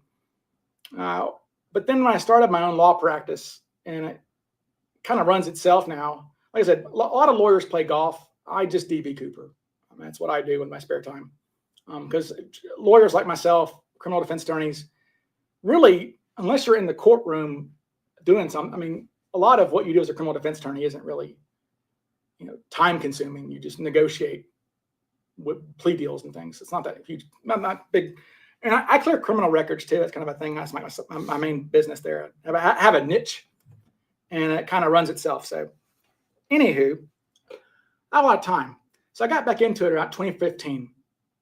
And I liked Gossett for a while. I was like, just being a noob, I'm like, that guy looks like the sketch. And I vividly remember having a he looks like the sketch moment with Gossett. But now that I look at Gossett, now that I'm more, and I'm so sorry, Anonymous, see, here's the thing. I get criticized for adapting, for changing which suspects I like or what. I mean, like, yeah, I learn as I learn things, I get better. I mean, like, okay, like I used to like, Teddy Ruxpin dolls, and now I'm an adult and I have that doll. I've evolved. Okay, so yeah, you evolve. Anyway, remember when I was a noob, I liked Gossett because he looked like the sketch, you know. But then, if you actually look at it, the reason I think the main reason why people think Gossett looks like the sketch is the hair. Like the hair is the same with William J. Smith. You remove the hair and it's not so obvious. Like, look at that. Like that's bad, right? Like, I don't think you would think that's the same person, would you? Like, if that's all you had, I don't think that you would think I don't think you'd be like, oh, that's a hell of a likeness there, right? At least I wouldn't. I mean, y'all let me know, but I don't think that I would look at that and go, okay, that's great there, you know. I think it's just the fact that when you see him with the hair, it's striking, right? It's perfect. I mean, it's really good when you're just looking at it from the hair. But yeah, remove the hair. Oops, sorry. Remove the hair, and it's just different, right? I mean the eyes are far apart. Now, granted, I don't put any stock in Cooper's eyes, so I really should have sunglasses on Wolfie here, but because those eyes are literally a cut and paste. So Comp B's eyes are a copy and paste of KK51. I don't know if I have a good way to show that to you guys, but if you look at KK51's eyes, they are the eyes of let me see. KK51's eyes are Comp B's eyes, literally the same eyes. See, look at that, and look at it's the same. Like it's a copy and paste essentially on the eyes there. Okay, yeah, and the lip isn't even pouty. Yeah, where Gossett. I mean, another reason to like Gossett is if you like Gossett, he does have the weird neck thing. Like, something's weird there with his neck, and like that is memorable. But yeah, Gossett has no pouty lower lip. His nose is big, way too big. I mean, that's not. You would never come up with Bing's nose from that nose. Okay, and he has no eyebrows. Like, I think Cooper had eyebrows. And also, the guy was just a master bullshitter. It's hard to believe a confession from anybody who became a paranormal radio host and an exorcist. Okay, in fact, I have for you guys, as we've shown before, those who haven't seen Wolfie, here's Wolfie talking about spirits. Disincarnate entities that once belonged to people living on this temporal plane. And at the time of death, for whatever reason, they elected to remain on this plane, and they have elected not to go over to the other side. Here's Wolfie. Okay. What did somebody say? What picture is that? Jay, you said, what picture is that? What picture are you talking about? I'm not sure what you're referring to. Yes, those eyes were Cooper's on the other. Yeah. Yeah, but yeah, Gossett, he has a good voice for Cooper. I don't think so. I wouldn't call that a low voice. You know, I wouldn't call that a low voice. That actually kind of sounds high. Disincarnate entities that once belonged to people living on this temporal plane. Disincarnate entities that once belonged to people living on this temporal plane. Okay. Yeah. Good line here. That's the kind of weirdo I love talking to. I know. Me too. I can smell my own. I'm a weirdo too. Yes. Gossett is too kooky. Cooper was mechanical. That's a good way to put that, Jay. I agree. I do. Yeah. That's the suspect. Yeah, that's Wolfgang Gossett there, Elizabeth. That's him talking when he was older. He did an interview. Yeah, the pic I said the eyes were copied from. That's KK51. That's a mugshot. Yeah, I agree. Mary John's right. We don't know. Low voice can mean low volume. Low voice can mean low volume rather than low pitch. So yeah. There's that. Excuse me a second.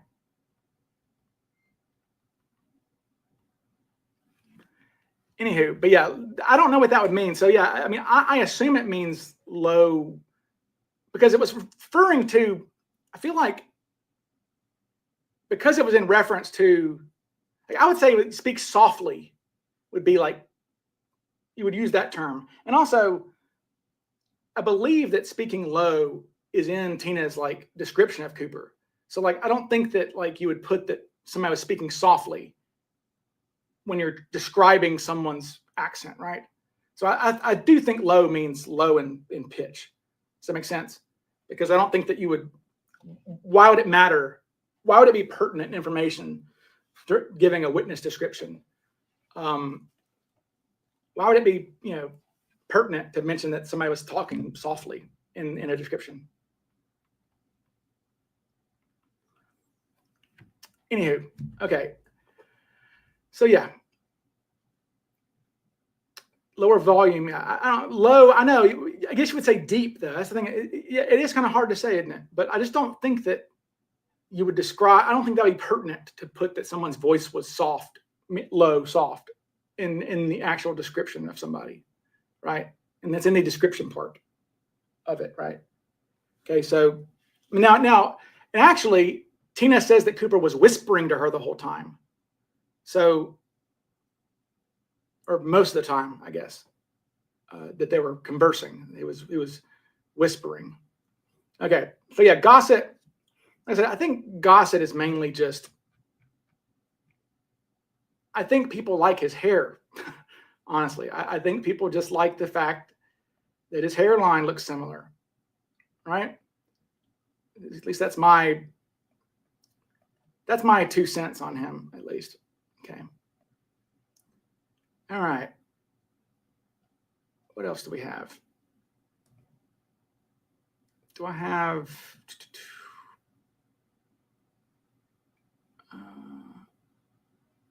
Okay. Anyway. All right, next, let's move on to somebody. Let's move on to another suspect.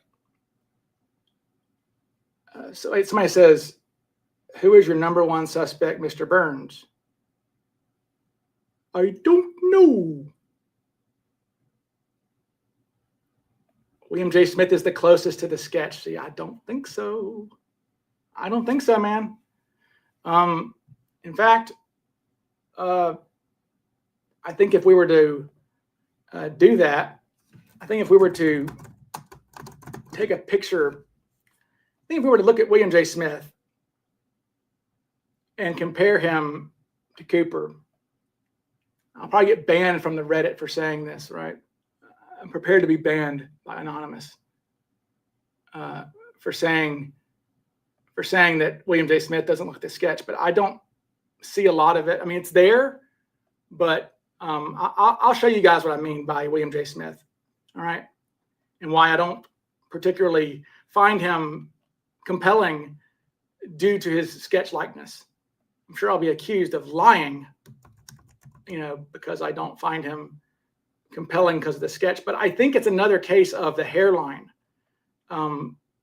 causing issues, right? And I'll show you what I mean here. All right. Let me get this done here for you people. And William J. Smith he looks like the sketch suspect. In my opinion, that's kind of his. I think that might be why Anonymous is so angry with me for liking Comp A or pushing Comp A, because I have a reason to push a sketch, right? Don't know why I would push anything. But let me do this. Let me get it for you guys here. All right, there's that. But yeah. But I just don't think he has attributes that look similar to the sketch. He's not as off as Gossett is when you take away his hairline. But I still think he's mainly a hairline. I think I think there's some influence there that makes him look more like the sketch than otherwise. But again, and I'm not being sour grapes guy. I think I'm not being a jerk. That's just my opinion. Again, I'm not pushing my opinion on anybody. This is my show. If you want to go push your opinions, go get your own show, I guess, right? But like, okay, so William J. Smith. Yeah, sure. I mean, you look at the forehead and the hair, I guess, you know. But again, the hair is not correct. I mean, this guy died in his 90s with a full head of hair. I mean, William J. Smith, when he died, had more hair than I could have grown when I was 12, it seemed like. And Cooper is described as having receding hairline and balding, partially balding, slightly balding, by Alice Hancock, who I guess saw the back of his head. So yeah, but let's take away the hairline though. I mean, and the nose is much bigger now. Granted, he was older there, but I have seen a photo of William J. Smith in early 70s, late 60s, and he has a equally big nose. So yeah, it's not bad. It's not like, I mean, it's not as bad as I remember looking at it like this, but I still think that the hairline is what jumps out. Oh my God. And again, you know, the hairline, the hair of a sketch. It's just the hair of a sketch. I don't think that's the main thing. But he has the right jaw. Certainly, you know, he has the broad forehead that we're looking for with Cooper. And again, I don't care about the eyes, the ears. So no, he's not bad. But I don't know how you're getting I don't know how you're getting a small nose from William J. Smith, especially not, you know, where you're gonna be like, okay, that's a great nose. Yeah, you should draw his nose that way. I mean, you're just not getting that. That guy had a big nose. You know, yeah, noses grow, but the guy had a big nose. Okay. Your nose gets bigger as you age. Yep. We all know that. Once again, the nose kills it. I know. So sorry. I know that's the thing. That's why they hate me, because of the nose. Sorry. I mean, again, how many times do you have to read? Again, let's look again at noses. People, I mean, where'd it go? I guess here it is. Yeah. I mean, pointy, narrowy thing, right? That's a different nose than that. Okay. I mean, even in pictures where he's younger, he has a bigger nose. I mean, in the 1940s. All right. So, I mean, noses do grow, but okay. Okay, Michael talks about stuff. That's interesting. Yeah, and that's another problem they have, apparently, because if my research had shown that Cooper was not an ugly man, Anonymous would have no problem with that. But because he was described as homely, now the defense to that, he says, well, weren't these 20-year-old women? They would think any man over 40 is homely. Yeah, but like, they're eliminating 40 and 50-year-old suspects for being too attractive. So clearly, that's what I'm saying, is like, you know, they used attractiveness as a metric for Cooper.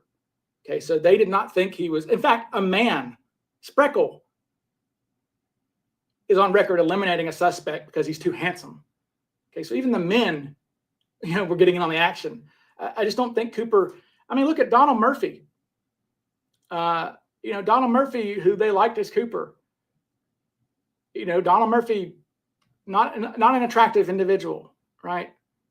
No, William J. Smith was not ugly and not homely. He was actually handsome. And that's the problem with Skip Hall.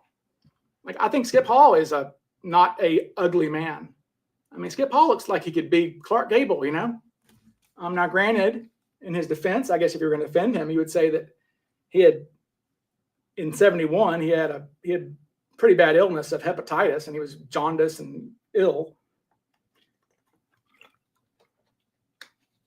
But overall, Skip kind of looks dashing at times, right? So that's a flaw of his, no doubt. Yeah, and that's another thing too. It's funny. It's like AI, yeah, dashing. It's funny. Mary Johns used the same word I use, dashing, for Skip Hall. Yeah, I agree, Elizabeth. Just because you're young doesn't mean you don't know if an older guy is considered attractive for his age. Yeah, and like I said, it's all in the FBI files. Repeatedly, that guy, they literally eliminated suspects who were in that. Wayne King, is a guy named Wayne King. I think it's Wayne King. No, not Wayne King. I forget the suspect. One of the early suspects. I don't want to be called a liar by Flyjack, but because I lie. But what's that guy's name? Who was the guy? He shows up in the files a lot for some reason. I don't know why they liked him, but he showed up in the files a lot. Not Wayne King.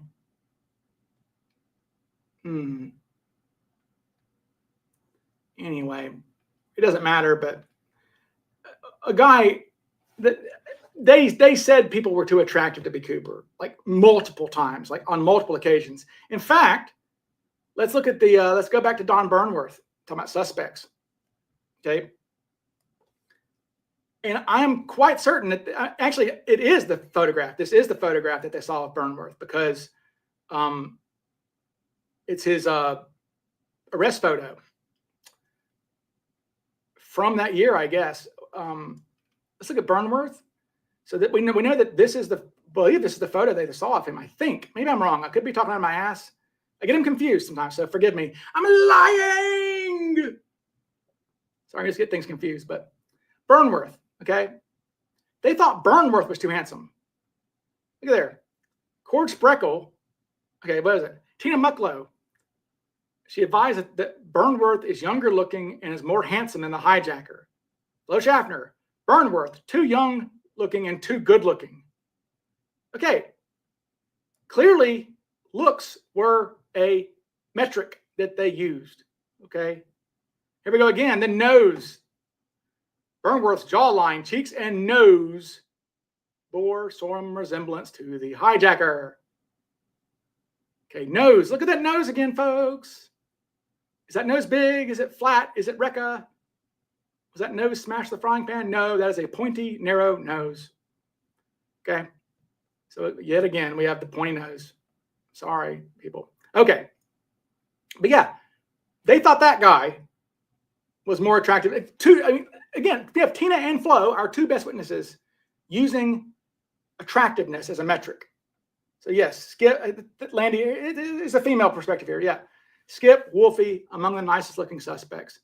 That could be a part of the matrix, but too subjective. Yeah, I agree. Did they see a color photo of what? Of who? Of what? Of him? I don't know. Keeley, thank you. Mary, thank you, Mary. Keeley. Yes, that's the name I was looking for. Mary Johns nails it. Thank you so much, Mary Johns. Keeley. Yeah, there's like a photo of him, and they're like, oh, both of them are like, oh, he's too handsome. And it's like, that guy's too handsome. Shit. And it's the actual photo, because it's photocopied. It's in the 302s, right? So we know the photo that they saw of him, right? And they said he's too attractive. So I mean, I agree, Mary Johns. Terrible research from these suspect pushers who deny being suspect pushers. Yes, they have agendas. They know it. They know it. Mary Johns, yeah, Keeley is no oil painting. Keeley is no oil painting. Yeah, I'm with you there. He does not look great. Okay, color photo of Burnworth. I don't know. I'm not sure actually. It's hard to say whether these, because they're photocopies. You see the pictures a lot of times in the sketches in the 302s, and they're photocopies. I'm still waiting on my Langseth photo. I requested Langseth's photo, Catalano's official photo. I'd really like to see Catalano's photo. I mean, we have Catalano's photo, but it's a photocopy, right?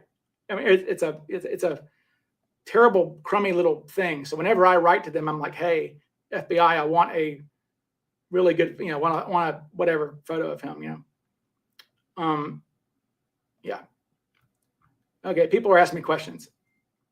Can you elaborate where the Marines recreating the bomb comes from? More details. That's Georgia. Okay, so that's Jerry Warner, the researcher who doesn't do a lot of research these days. I don't know if he does, but Jerry's getting a little older. But that was Nikki knows that, I'm sure. Isn't that I came from Georgia, right? Wasn't that Georgia's Marines that he knew who did that? So yeah, bomb would have worked apparently. Had enough, and I know that too because I've said this story before, but at CooperCon in 2022, CooperCon in 2022, I think it's 2022. We were sitting around the table just talking smack like you do or whatever we do at CooperCon, and we were trying to figure out if a D-cell battery, one of those bigger like flashlight batteries from back then, had enough juice to pop blasting caps. And one of the guys sitting there, his brother was a pyrotechnics guy in Hollywood. And he literally just called him and said, hey, is 6 amperes enough to bust a blasting cap dynamite? The guy was like, yes, of course. And so, yeah, you got that too. Yes. He says, military friends of Georgia, not sure the branch. For some reason, I think like it was Marines. I don't know why Marines is popping in my head, but maybe wrong. No, Jay Coleman, wrong though. Flares were that size and color. Well, I think maybe Flyjack. See, this thing, if Flyjack was not so deeply involved in Heinemann stuff and wasn't so invested in that, he does good research. But I think he did find some flares that were smaller. But generally, flares are like 15 inches though, because a flare is going to stick. Fire is shooting out, right? Flares need to be longer than 6 inches. 6 inches. Flares needs to be longer. That's going to burn your hand. So flares usually like 15 inches. But I think he might have found some. He might have found some that were smaller at the time. So maybe there are some. So it could have been flares. But again, I agree, kind of Nikki. I mean, Nikki says no need for Cooper to go to the lengths of getting all the wiring correct if it was fake. I agree. That is a very OCD sort of thing to do. No, so Ian, you're saying one of the stewardesses had some vague knowledge of real dynamite through her dad. No, so Tina was a electrician's daughter. Okay, so she grew up around things like that. So she was able to do a pretty good description of the wiring and stuff. Elizabeth says the youngest adults I have in my house are 25 and 30, and both said they'd be able to tell a person was attractive no matter the age. Yeah, of course. Number 6 telephone battery. That's what not D cell, dry cell. Those are dry cells. Those number 6s. Yeah, it was a number 6. I should stop saying dry cell. I'm lying. Sorry to lie. Okay. Michael says, any thoughts on stress contributing to the ugliness of Cooper? Like if he is stressed out and didn't sleep well, might he have been looking bad that day? I mean, yeah, I guess. Possibly. Okay. How attractive did the ladies in the chat find Ryan? Well, I'm hideous, I'm sure. But he had bennies. Maybe he hadn't slept for a day or two. I don't know how tired he was.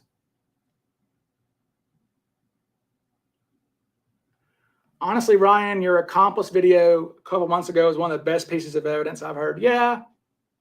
I mean, like I said, we have a lot of coincidences in this case. Perhaps the best example of a real coincidence is Gary Samdahl, who was, according to my list here, Gary Samdahl is suspect number 10. So Gary Samdahl was an air traffic controller living in Chicago. I believe he might have been originally from Portland. Okay. The day before the hijacking, I believe it was the day before, maybe 2 days, but I think it was the 23rd, actually. He was on a 727, a Northwest Orient 727 from Chicago to Portland, going to visit family for Thanksgiving. And apparently air traffic controllers can have access to, or they're given, especially back then, they had access to the cockpit. They could go talk to pilots and things. So apparently Gary Samdahl went up and knocked on the door and started shooting the bull with the pilots about stuff. And he was like, "Hey, do you think you could lower those stairs back there in flight?" And they're like, "Maybe, if, whatever." And he goes, "I do some skydiving, and I bet I could skydive off the back of those stairs pretty easily." Well, what's funny is they actually reported him to security maybe before the hijacking. So I think that they thought that was such a weird thing to say that I think that they reported him to security. So I think that was already on Northwest Orient's like files. Like, oh, we had a guy who asked about literally jumping out of a 727 on a flight to Portland the day before the hijacking. Coincidence, though. Samdahl, not Cooper at all. Okay, he had a good alibi. I think he was shopping with his family or something during the time. Also, his photo was shown to the stewardesses. They said it's not him. Another guy who they said was too attractive. Mary Johns maybe knows that too, but I think Gary Samdahl, they said too attractive to be Cooper. So yet another instance.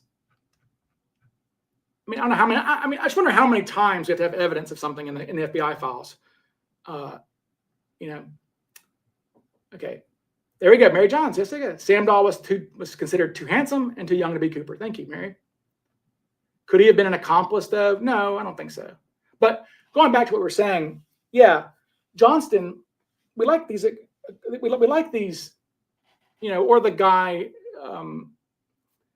Maybe it was Mary. You might have had a good. Somebody had a good thing for the Burbank guy, but the Burbank guy, the screenwriter. We also have a guy a week or so before the hijacking asking about dropping things out of a 727. He said he was doing research for a book or for a screenplay he was writing.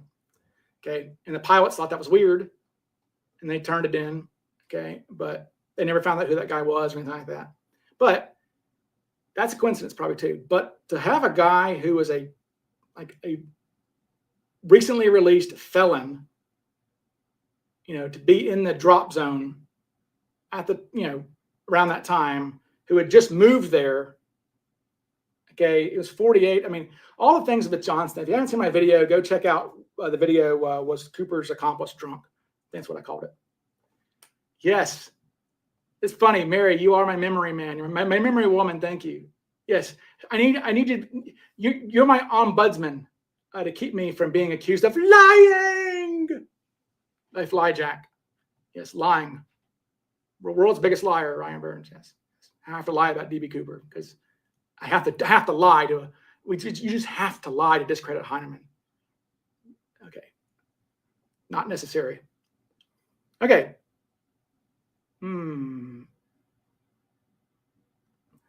Braden was 5'8", not 5'6". I mean, I don't think we know how tall he was. I think that when he was arrested as an older man for DUI, I think they wrote down 5'6". Now, I think that they verified the Braden camp, who are all buddies of mine. I'm not a Braden camper, but I like Braden a lot. I love Braden's story.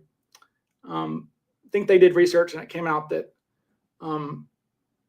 that was just an estimate that they wrote down. So it wasn't like he was put up against the wall for a mugshot and we have a record of him being 5'6". But he's not. Braden's short. I mean, I hate it. But I mean, if Braden was 5'11" or something, Braden's nose is a little big too. But I like Braden. All right, let's keep moving on. Let's talk about Lakich. I mean, we talked about Lakich a few weeks ago, but I mean, do any of you still like Lakich? Let me know. Yeah, my problem. I mean, that lip. I don't see any big lip there at all.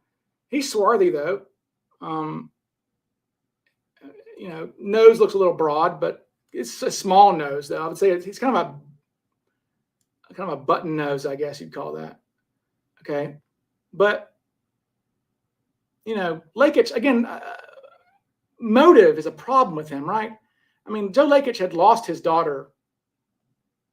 His daughter was dead his daughter died as part of a hijacking a month earlier. Like, is this a guy who's going to go put other young women in danger for money? I don't see that. Like, he had a grudge against the FBI. So I'm going to extort money from an airline vis-a-vis an insurance company to get back at the FBI. Like, what? I mean, you go blow up. I probably can't even say that on YouTube. I was gonna say you would go do something like McVeigh or something, right? You have a problem with the FBI, you don't extort an insurance company and commit aircraft piracy. That's bizarre. So yeah, what do we?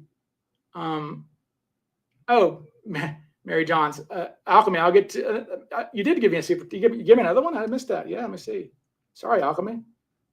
Where's my super chat? Ah, you did. $5. Thank you. You're so generous. I really appreciate you. See, I'm making money from my lies. Okay. What are your thoughts on these suspects while not being Cooper, being involved in the crime somehow, an extraction team or decoy? Nah. I mean, I think, especially just how these people came about, right? I mean, they come through. Let me just run through the list here, okay, of how these people came about, to my knowledge.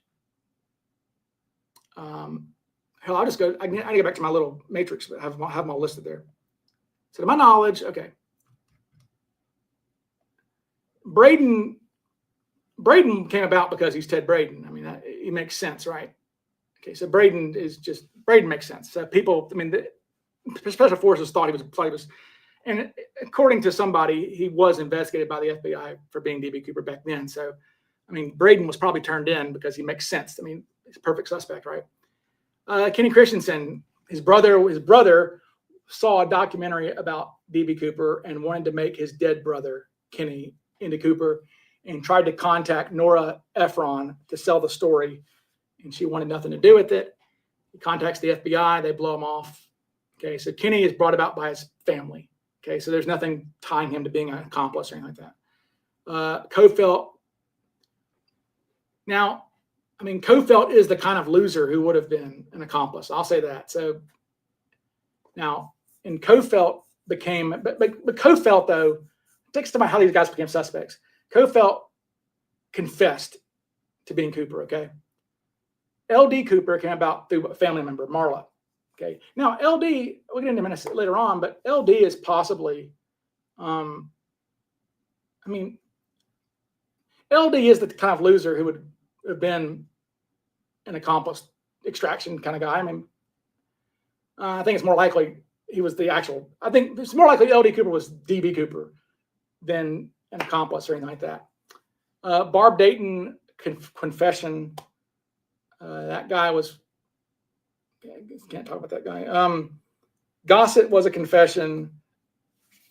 Skip Hall was a deduction from Packard. So, I mean, there's nothing tying him to old school being an accomplice. I mean, he could have been an accomplice, but again, he's more likely to be Cooper than to be an accomplice, I think. Langseth was turned in by people who remembered him doing night jumps and talking about committing a perfect crime. And he looked like the sketch, Compe, because the Compe was the sketch that was around. So he was turned in by people who knew him. He's from California. He's from LA at the time. I don't think you'd go all the way I don't think you'd go be an accomplice all the way to up there. Lavario was a missing person who Chris Cunningham came up with. Orville Lyons was turned in by his ex-girlfriend. McCoy obviously was, a deduction by the FBI to maybe this guy is Cooper. Vince Peterson found by laziness. I'll say that. Sheridan Peterson was an early suspect because he was the former president of the Boeing Skydivers Club. So with all the Boeing connections, they liked him. Rackstraw made himself a suspect with the feds. That's probably a first. That he made himself a suspect. Okay. So Rackstraw told an FBI agent when he was being extradited from Iran for murdering his stepfather, which he probably did. But he basically made himself a suspect. Okay. Recca confession. James Roman was a deduction by a sheriff. Lee Seller was a deduction from a family member. William J. Smith was found in the most circuitous route you could come by, I think, to find a suspect. Roger Strom, I think somebody knew him and thought he was weird, turned him in. Verdal was after, I was on the Verdal team, for those who don't know. And Verdal was found, like, Verdal was not like, hey, here's a guy, let's make him Cooper. In fact, the tie particles, gosh, I don't know how many guys we went through. We went through over 100 people, vetting people. I mean, like, when we thought that the titanium antimony was a titanium antimony particle, was what it was, we found that patent, or Eric did, I guess. And yeah, the patent holder was Verdal. We're like, okay, well, Verdal is, we looked up his age. I mean, just look at his age. He got 58, too old, And we didn't really investigate him much. We went looking at other people at Rim Crew and other people who worked at RMI and other places that might have had some connection. I mean, we searching for like employment records and obituaries, metallurgist, paratrooper, metallurgist, Air Force, whatever, etc. And eventually, the only one who checked a lot of boxes as far as being, I mean, it was kind of weird for us to go, okay, wait a second. So the guy who invented the particle, well, so okay, and I don't want to be like lying, but like it's weird. Like, it wasn't actually a titanium antimony particle. It was a process. I don't know. It was like a stress test. I don't know, whatever it was, led to Verdal. And, but anyway, Dwayne Weber was obviously Joe, his wife. Melvin Wilson was a deduction because he was a missing person who fit. Same with Dick Lepsey, missing person who fit. Heineman was, I don't know, I guess he was investigating his brother. Maybe, I don't know. Where is Eric Eulis? He seems to have dropped off. He's around, but he's just not, not doing much. Get rid of AI voice. What are we talking about? Who has AI voice? What are we talking about? Who has AI voice? Okay. Hey, hey, Jay, this is a very valid point here. I believe Cooper died in prison for extraneous crimes, and that explains why we can't find him. Quite possible. Absolutely. I mean, see, that's the thing. I mean, it is, I am of the opinion that, Cooper, look, I'm like a broken record, I guess, at this point, but I have to keep saying it. That tomorrow you wake up and you commit robbery, larceny, extortion, kidnapping, aircraft piracy. Like, who does that? All right. Unless you're mentally ill or you're a criminal. And Cooper did not have, Tina Mucklow said very plainly in the 302s that, there was no, he didn't give her any ideations of being mentally ill. Like, it didn't strike her as that, right? He seemed competent, right? In the same way that Mac, right? Mac would not be, you would not meet Mac and say, this guy's mentally ill. Okay. It wasn't, I mean, Mac's unique, but he wasn't, Mac was a criminal, right? As I've said a million times, Mac was literally, for those who don't know, watching a Brinks truck, like literally casing a Brinks truck, following its route to like set up a armed robbery of a armored car. When he heard, the radio was on and he heard about the heist and was like, he goes, that's a better way to, that's an easier way to make a score than getting in a pistol fight with an armored car, a Loomis armored car security guards. Okay. I have to say that all the Cooper book writers are cool people. Packer, Jack, Bruce, Andrade, Drew Beeson, cool people. Yeah, I'd say that. Okay, more suspects. Barb. Well, I mean, the thing about Barb is Barb's not like, Barb's personality works, I think. If we're going the route of, like, apparently Barb was not afraid of death, like was a real daredevil. But Barb didn't have a real menacing criminal history, though. But Barb was, it's safe to say Barb was going through some stuff. Those who don't know, Barb was the first man to have transgender reassignment surgery in the state of Washington. And if you know your American politics, Washington is a very, very progressive place. So is Oregon. And so to be the first in Washington, you are really progressive. So Barb was pretty progressive, but Barb was going through some stuff at the time. So, I mean, but Barb is just, I think Barb's small too. I feel like Barb was a smaller individual. I feel like Barb might have been 5'8". What was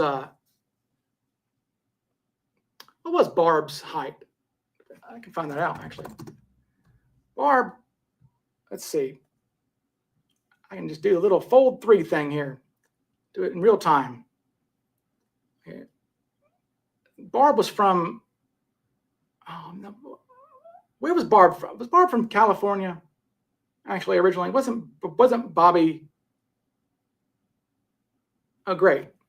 My subscription just expired for fold 3, so I can't. Yeah, I feel like I looked up Barb before. I feel like Barb might have been like 5'8" on her draft card. So I think Barb was smaller. And Barb, look, they estimated Cooper to be 180 pounds, 170 to 180 pounds. I'm 190. I'm not a small guy. So they thought Cooper was big enough. And Barb's not very big. Okay, Barb's kind of wiry and about 5'8". So, okay. Catalano. Interesting suspect, but we called him the Egg Harbor suspect for a long time. We didn't know his name. So for a while in the FBI, we didn't have the names of 2 suspects who were active suspects. So like, I remember you come across in the FBI files that like the FBI in 2001 or whatever is seeking DNA from these non-eliminated suspects. Well, who the hell are these guys? Who the hell is not eliminated after 30 years, right? And we just called them the Shelton lead and the Egg Harbor suspect. Now, the Shelton lead was a mistake. I think, I'm lying.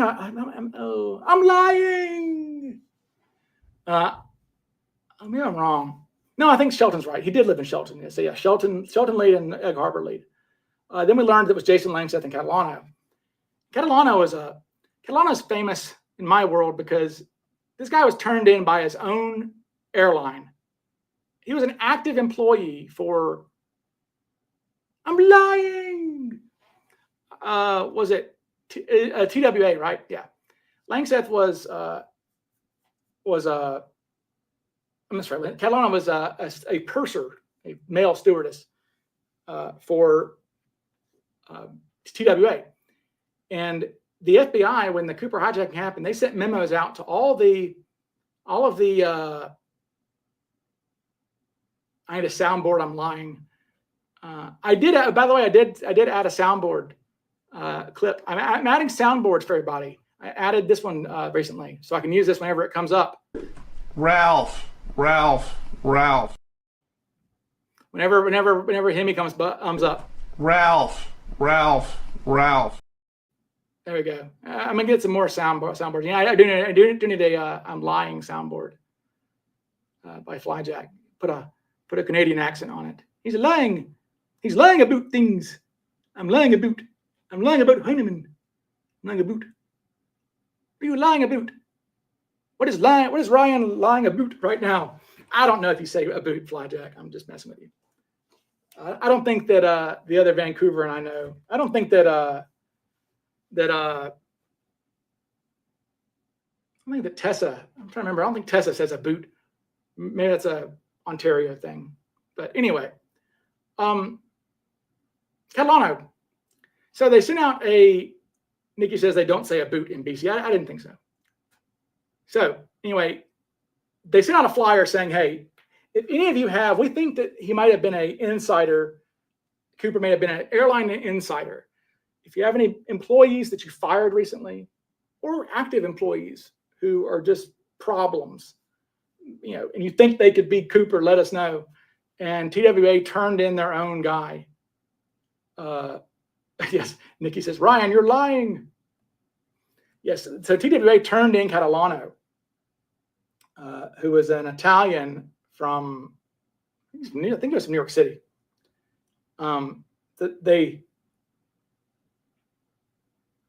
Anyway, so but the problem with Catalano is he has a really weak chin. If you look at photos of Catalano from the side, this photo is from the late 70s of Catalano. And this photo really irks me about him. It almost makes me not even care about him anymore, because this is a luscious head of hair. That is a luscious head of hair, people. And where's his chin? Pac-Man ate his chin, didn't it? Chomp. Somebody ate his chin. That's a very weak-chinned individual, isn't it? And Cooper had a chinny chin chin. I mean, Cooper had a chinny chin chin, didn't he? So, yeah, maybe Catalano's not as good. Not great. So, yeah, but that head of hair, man, that is beautiful. Way too luscious to be the greasy-haired, nasty Cooper. I mean, I really do like in Cooper's hair to mine. I mean, thinning, black, kind of, maybe have been brown hair, according to Tina. By the way, people, speaking of scurrilous things, because he has to be critical of everything I do, apparently, Flyjack, I mean, just having fun with my AI, this guy here I came up with, he says that guy's not Olive. I mean, it looks like Olive to me, doesn't it? I mean, maybe he's colorblind. I mean, it looks like an Olive guy, right? He also says that Cooper's hair had waviness or kink to it. Yeah, I agree.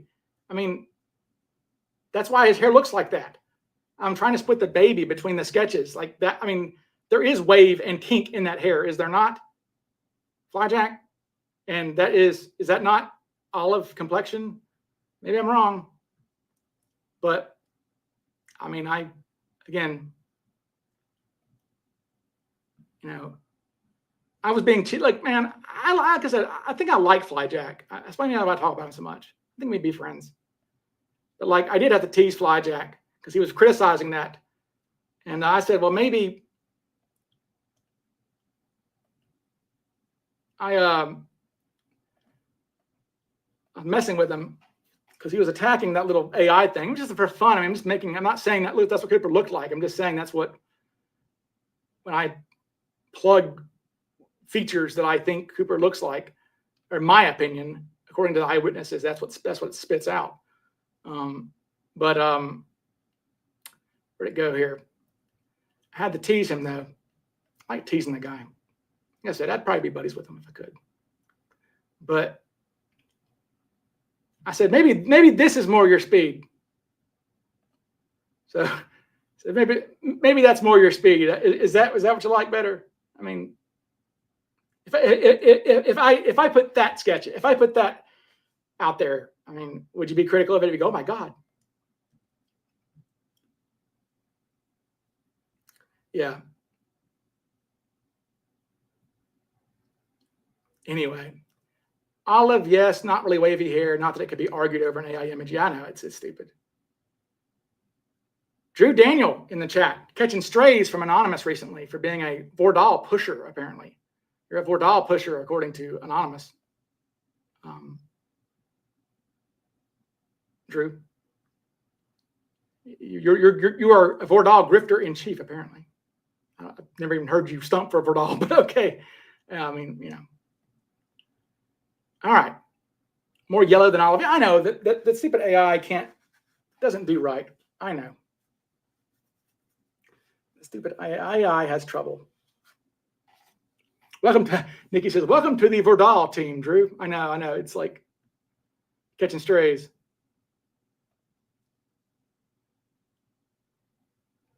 No, I'm talking about Flyjack, not Anonymous. I mean, they're kind of one and the same lately. It's just, if you want to laugh, go read the DZ threads. It's literally nothing but hate on me. And I'm here for it because I know I'm right on that. I'm just sorry that their suspects have big noses and have a full head of hair, one of them, when he was 95 years old. American Indian, okay. Yeah, I don't. Yeah, it shouldn't matter. And for those wondering, like, it is coming out next week. It's 30 minutes long. My part 3 is epic. Not an exaggeration to say I've probably spent 150 to 200 hours making it.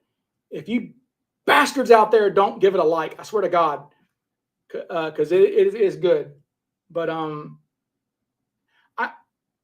purpose, and maybe it's the wrong thing to do, but on purpose, I tried to make Cooper look a little different.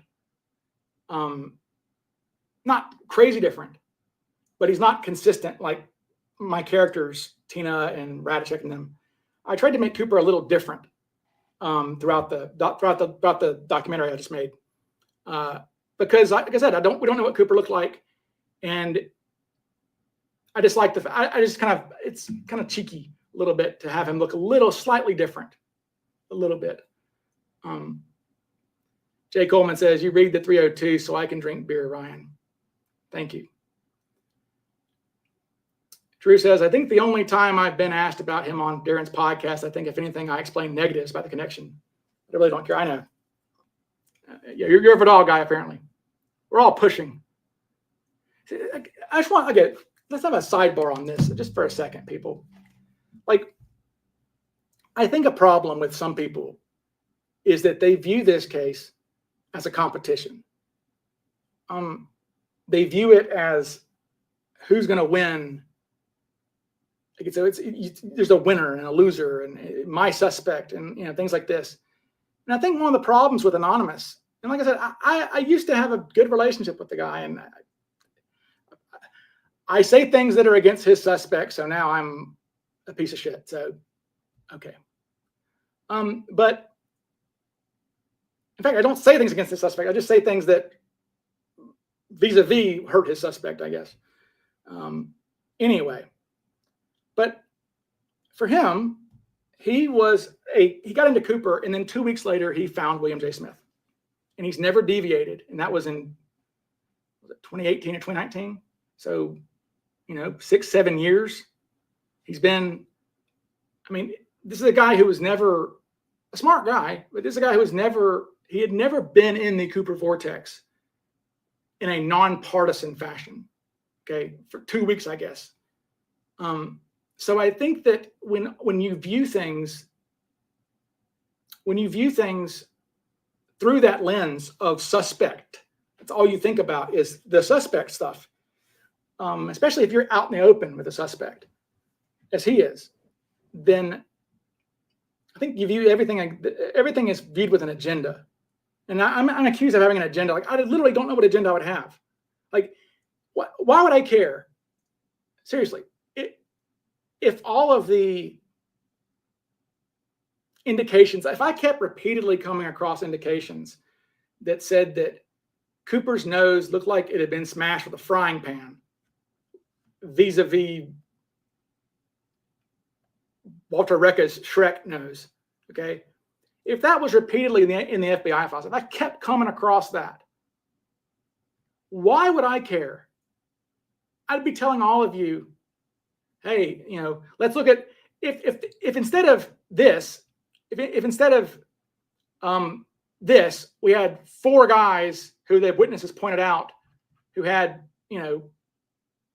Shrek noses, if we see 4 images of people who have noses like this, I'm going to say, I think Cooper's nose looks like it had been smashed with a frying pan by Bugs Bunny. Okay? Why would I care? I have no agenda. I don't care. It doesn't. I don't know Cooper. I'm not married to Cooper. I'm not married to a suspect. I don't care. These are my opinions, done through research. Okay, I'm not. I mean, like, it's like the whole like I'm a bastard because I used to like Comp B. Okay, and now I think Comp A is the better sketch. Well, yeah, I learned new evidence. We all did.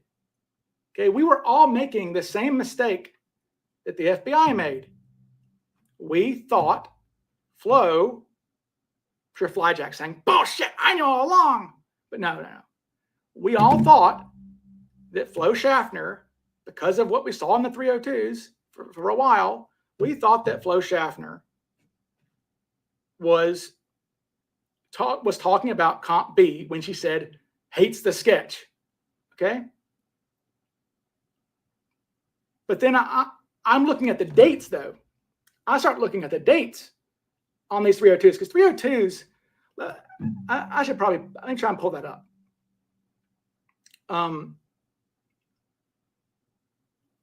Where do I actually have that? Let me see if I have that 302. Because while we're talking about it, I may as well just bring it up. But like, 302s are weird. So they have like multiple dates. They have a date on there for when it was written. They have a date of when the interview took place. They have a date of when it was written by the transcriber, the typist, and they have a date for when it was filed.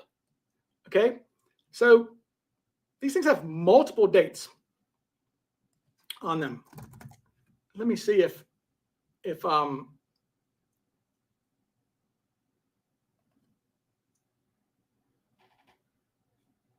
we go. Yeah, okay, gotcha. Here we go. Perfect, people. All right, so Flo. So we saw this document for ages, and crap. And this was our indication that Comp B was good. And I was on that train. I bet if you listen to my first episode with Darren, that I said Flo did not like Comp B. I probably did, because we have this document, and this is the document that the FBI was looking at. Okay, they're looking at this, and look at the dates on here. Okay, Flo Schaffner, she goes, the very bottom line there. She was very adamant in her insistence that the artist's conception shown to her was not a good likeness of the hijacker. Now let's look at these dates here. December 2nd at the top, 71. And at the bottom, November 28th, 71. All right. Well, the Bing sketch is drawn on November 27th. Okay. So Bing sketch is drawn November 27th. So you're going to assume, just looking at this, you're going to assume that this is talking about Bing. Also, especially if you don't even know that there was a sketch before Bing, you're assuming it's about Bing. But alas, look at the bottom left. Interviewed on 11/25/71. So when she says the artist's conception was not a good likeness of the hijacker, I go, oh my God.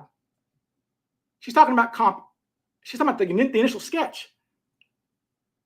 And I'm like, oh, she's talking about the initial sketch, not about Comp B.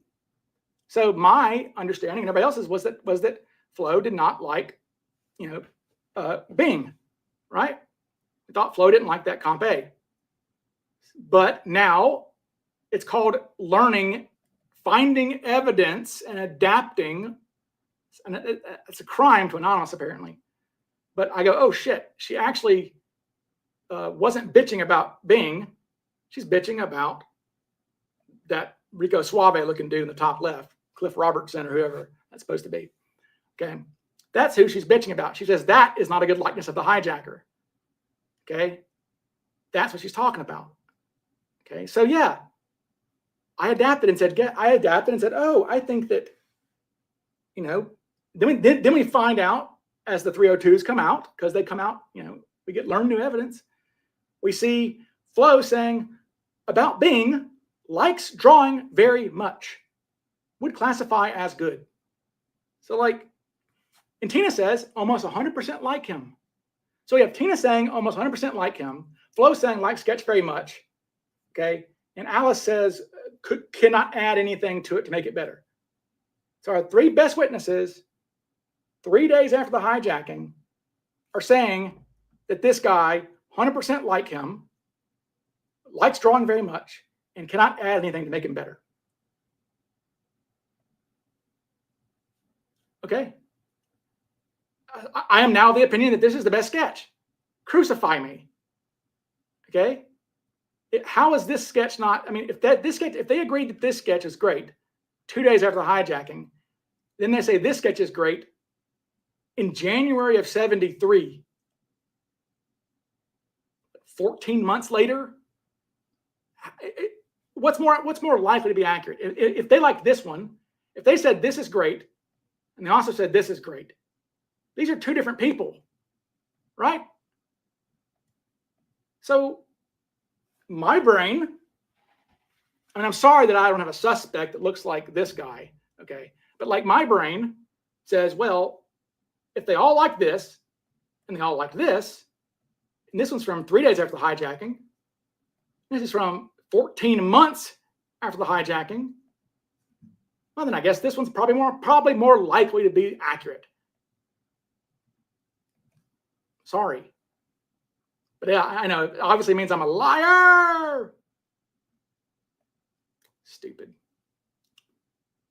So yeah, sorry to go on this.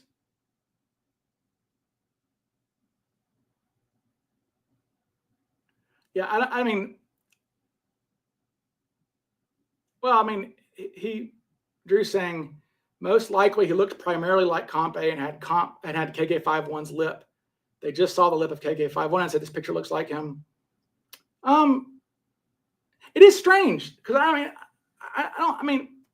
don't think KK51 looks a lot like. I don't think he looks a lot like Bing, really. I mean, we know he was the template, okay? Like we know that KK51 was the template for. In fact, he was the template for both Comp A and Comp B. They didn't realize. I guess they forgot that they already used KK51. So, but yeah, I mean, and that's not an attractive individual, right? I mean, KK51 is not attractive.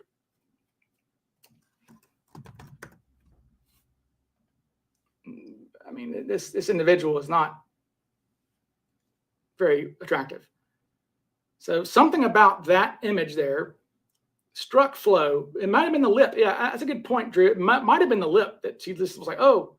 But she said, yeah, make his hairline lower, bring his ears in, and make his head longer, and shrink his nose. That's what they did. Okay, so, and they shrank his nose to that little Frankenstein Michael Jackson nose, and yet they didn't bitch about that nose. You would think if you saw that sketch, you'd go, oh my God, what the hell's with that nose? But no. Bill Mitchell says everything from mouth up is great on that. Stews didn't have a problem with it. George Levisinier said his nose should be slightly wider at the base, I think.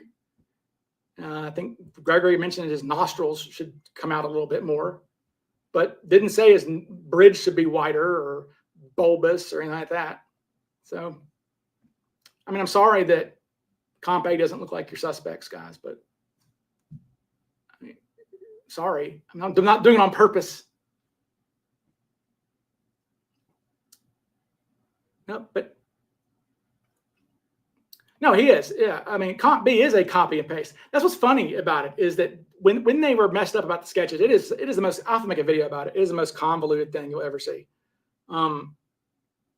Like how confusing they were, how confused they were about the sketch stuff. But yeah, they send. They're like, hey, we need a new sketch, and we see that the stewardess liked KK51, so we have them sending the original sketch and KK51 to DC, to the sketch artist, saying, hey, you need to modify it to make it look like this, right? And it's funny that like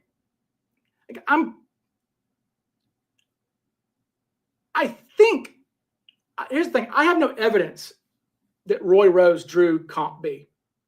My assumption is it was. He was the main sketch artist for the FBI. This was a huge case for them. I mean, we know for a fact he drew Comp A, but I can't recall seeing anything that he absolutely drew Comp B. But I mean, it looks like the same style. It's the same. It looks like the same artist. So I mean, I think it's Roy Rose. But I just actually not, just a disclaimer, I've actually not ever seen any evidence in writing that Comp B was drawn by Roy Rose. But I think it's the same. You can tell though. Look at him. The only one that looks really different is the top left, right? That was drawn by some sketch artist in Vegas. The rest look similar, right? They have similar drawing styles. So I mean, it's same artist, I'm pretty sure.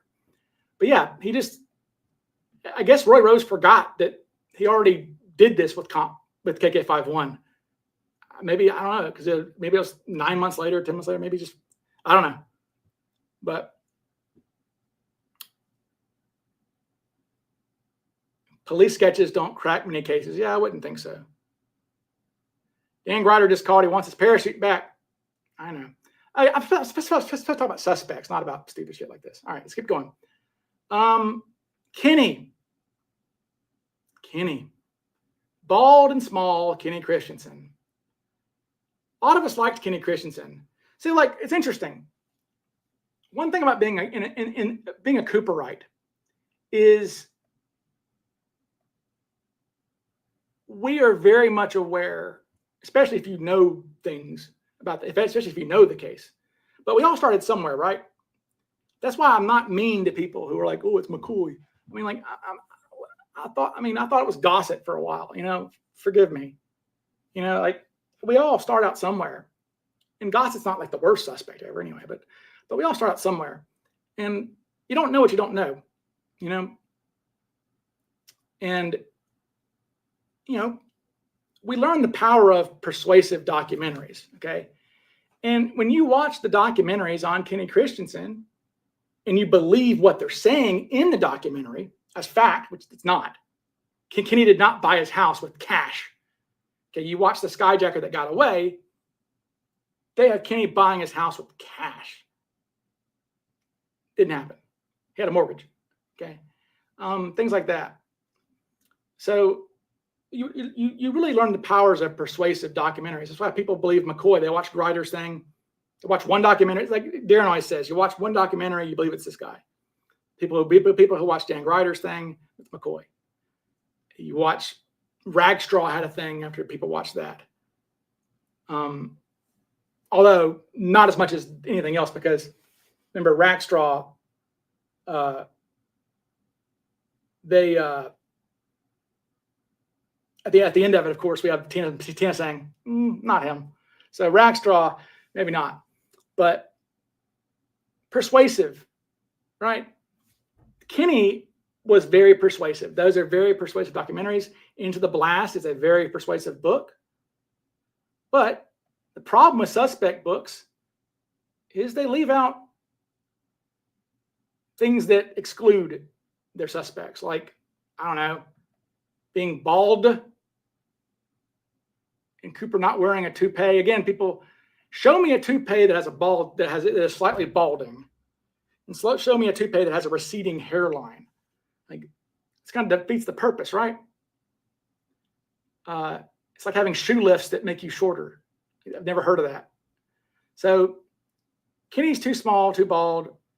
Don't see any weird lower lip. I mean, that little bird lips, right? And as far as this photo goes, this photo is used as evidence that he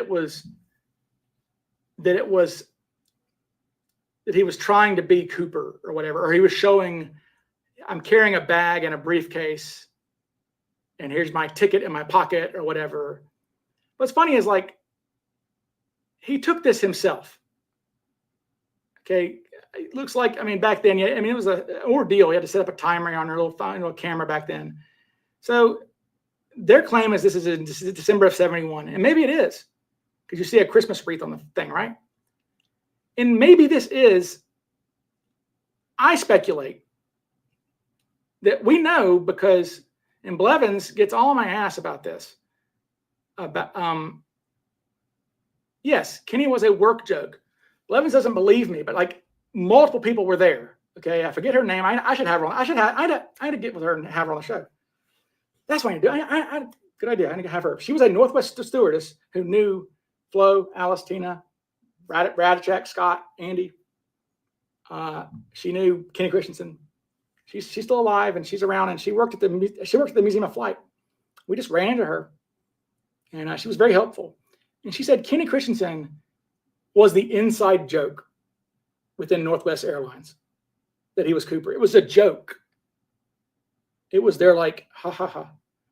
Like, oh, because Kenny was so mild and so clearly not a hijacker to them, that it was the joke. It's almost like when you call the fat guy tiny, right?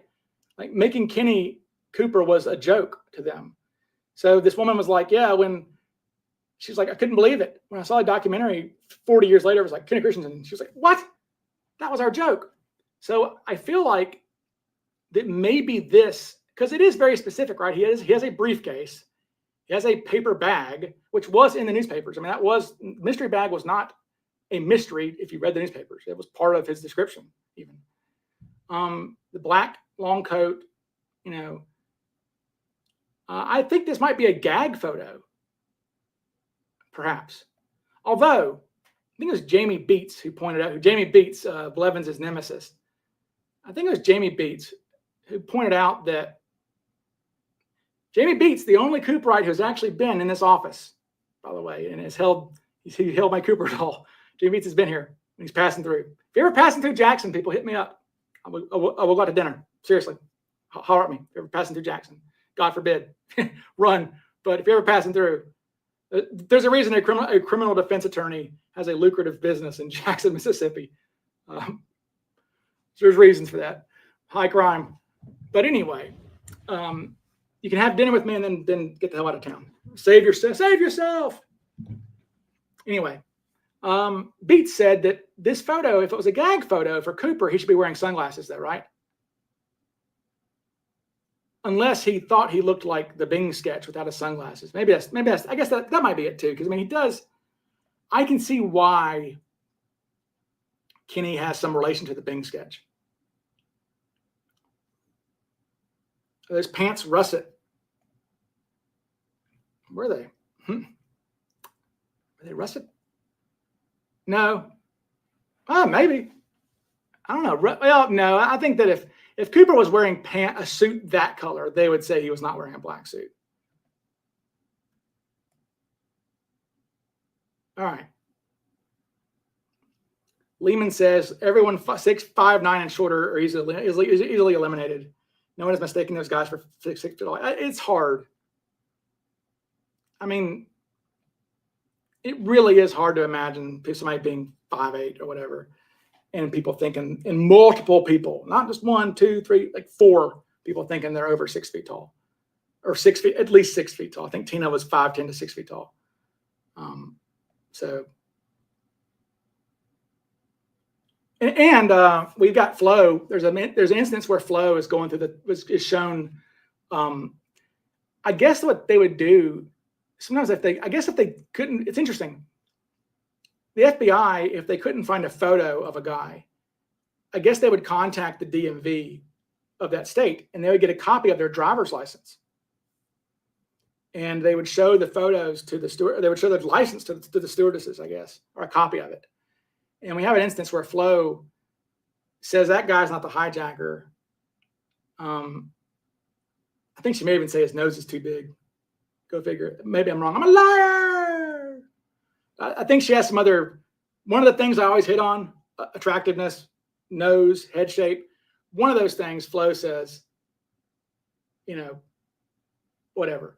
But then she says, it says that Schaffner looked at the license and saw his height was 5'7", and said that Cooper was much taller than that. So I mean, Flo remembered him being big. So there's that. maybe I don't have that actually. I may actually have that.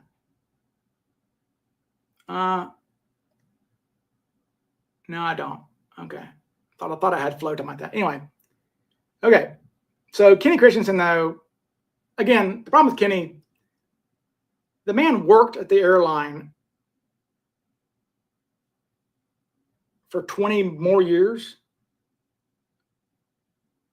Imagine robbing a bank and working there for 20 more years. Like, Kenny had no idea who was going to be on that plane that day. Okay? No idea. I mean, maybe he could have found out the last minute.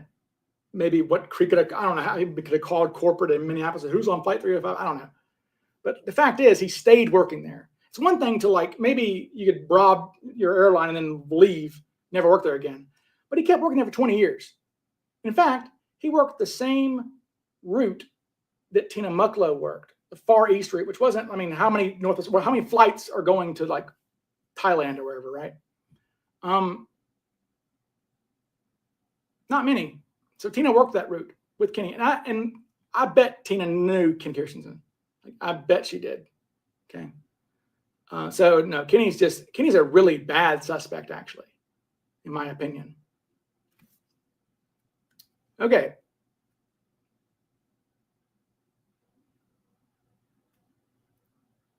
We don't, Jay, he says Cooper didn't notice he got a dummy chute. That's not true. We don't know that. In fact, he apparently threw it out the back of the plane, I guess, we think, because there's no indication. Tina saw him essentially prepared to jump. Okay. He was already messing with the door and stuff. So, Tina just said he had the bag around his waist, or, tied to a shroud lines. Tina didn't say anything about the dummy, a reserve chute being also tied to him, whatever. The FBI believed that he used, cordage. Sorry, the cordage was the functioning reserve. He popped the functioning reserve. Okay. Oh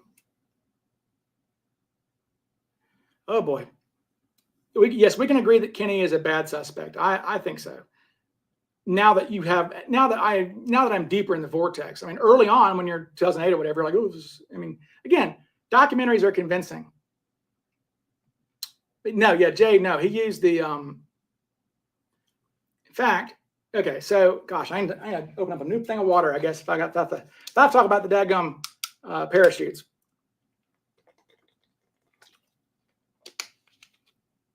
Okay, so Cooper, let me try to pull up this graphic here. I've had to make some of these stupid things for the book. It's like the Cooper case is so, like, can be so detailed that you really have to, like, here we go. God damn it. Always happens to me. You can only have 100 photos in your little, this is why people get angry at me. Or if you ever get angry at me, I have to do this stuff. This software I use can only hold 100 photos in its memory bank. So that's why it keeps saying, you have too many photos. I'm like, oh, God. Okay. So anyway, let me go back to it. Sorry. So Elizabeth, here are our parachutes that Cooper was given. And Flyjack's going to say, I'm a liar.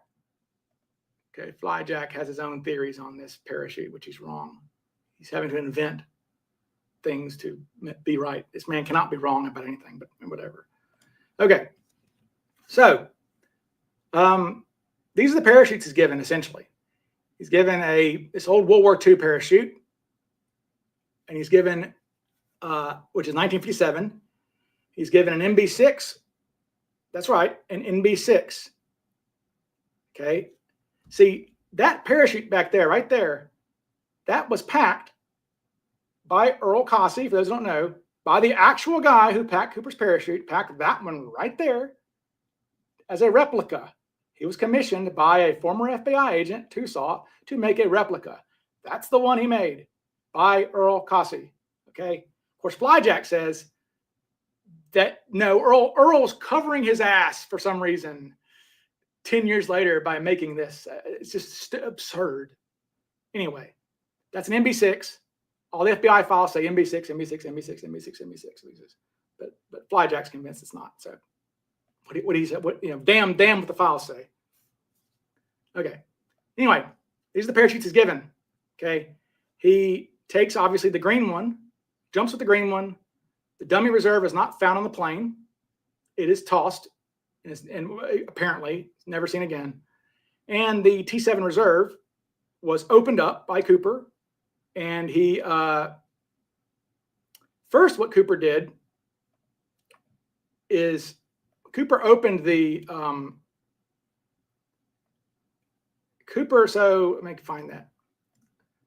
So Cooper opens the, he pops open the actual functioning reserve. So Cooper realizes he doesn't have D-rings. I think Cooper's smart enough to realize at that point, because apparently Tina says he was bitching about the D-rings, which means he knows that he can't jump with these parachutes. So who the hell cares? I'm gonna pop open this thing.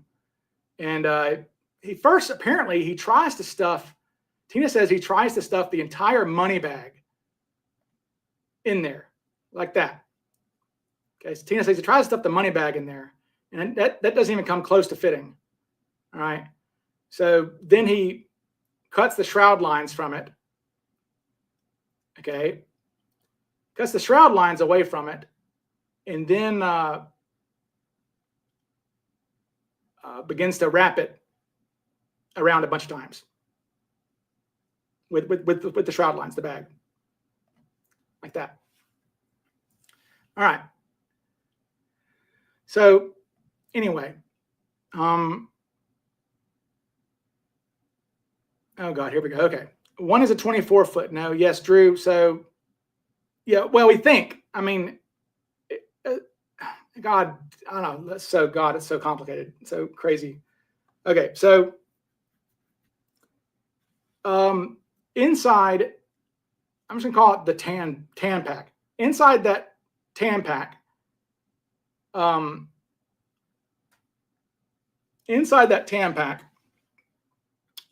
was found two packing cards. Remember, packing cards are like car registrations. Only your car does not have two separate car registrations. It's got one. Okay, but two were found in that card, and two were found in that chute, and we think that one of them came from the pack he jumped with. Okay, we think, we're not positive on that. I mean, there could be other weird ass reasons why there's two in there, but they're both cards were dated. They were signed by Earl Cossey, the parachute rigger, on the same day, which is the same day that Norman Hayden got both of those parachutes from Cossey. So it stands to reason that the packing cards are both that the second packing card found in the tan parachute was from the green parachute. So why Cooper did that? I mean, I guess it's smart. I guess if you're stealing a car, if there's no license plates on the car, I guess you could get rid of pop the VIN number off the thing dashboard, or I don't know, or get rid of the car registration. I guess if you're gonna if you're using a getaway car, if you're stealing a car, I don't know, but that's that.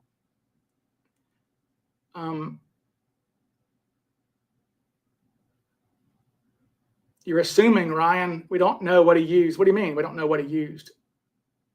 I mean, we know he used we know there was a tan backpack and a green backpack, and he jumped with the green backpack. We know where they came from. They came from Norman Hayden. They talked to Norman Hayden literally that night. They called him at 3 a.m. I'm a liar. It's actually at 2 a.m. Sorry. Or maybe it was 3 a.m. But then they called him. They woke Hayden up and said, "Hey man, you're the one that sent these in a taxi cab to SeaTac." Yeah, those are mine. Describe them. He describes them. One's green, one's tan. Okay, we know what they were. Then they go to Earl Cossey. They find him days later, after he has spoken to the media.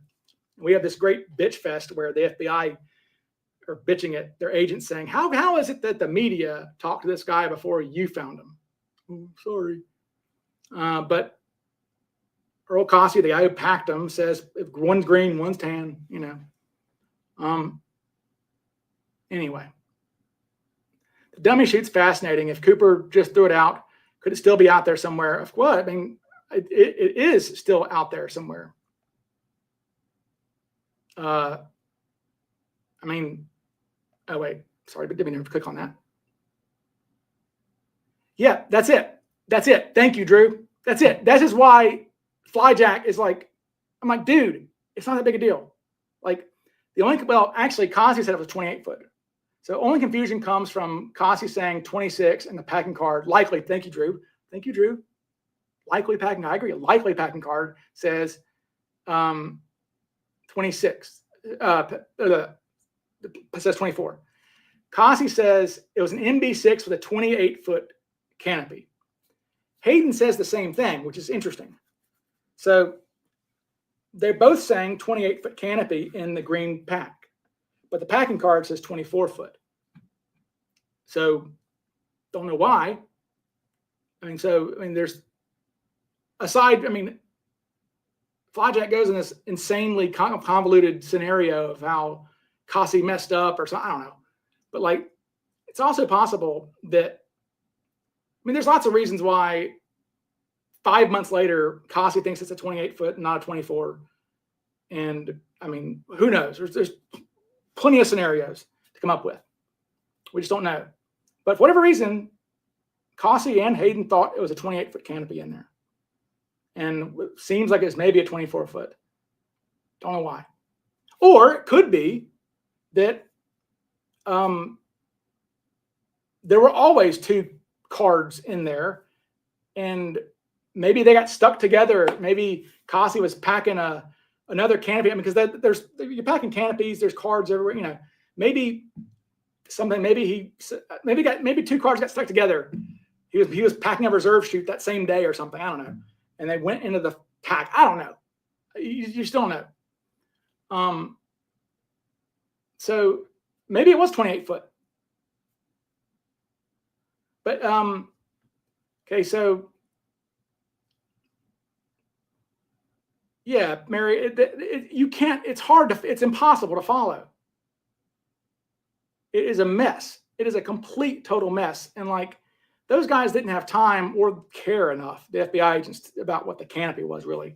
You know, I don't think.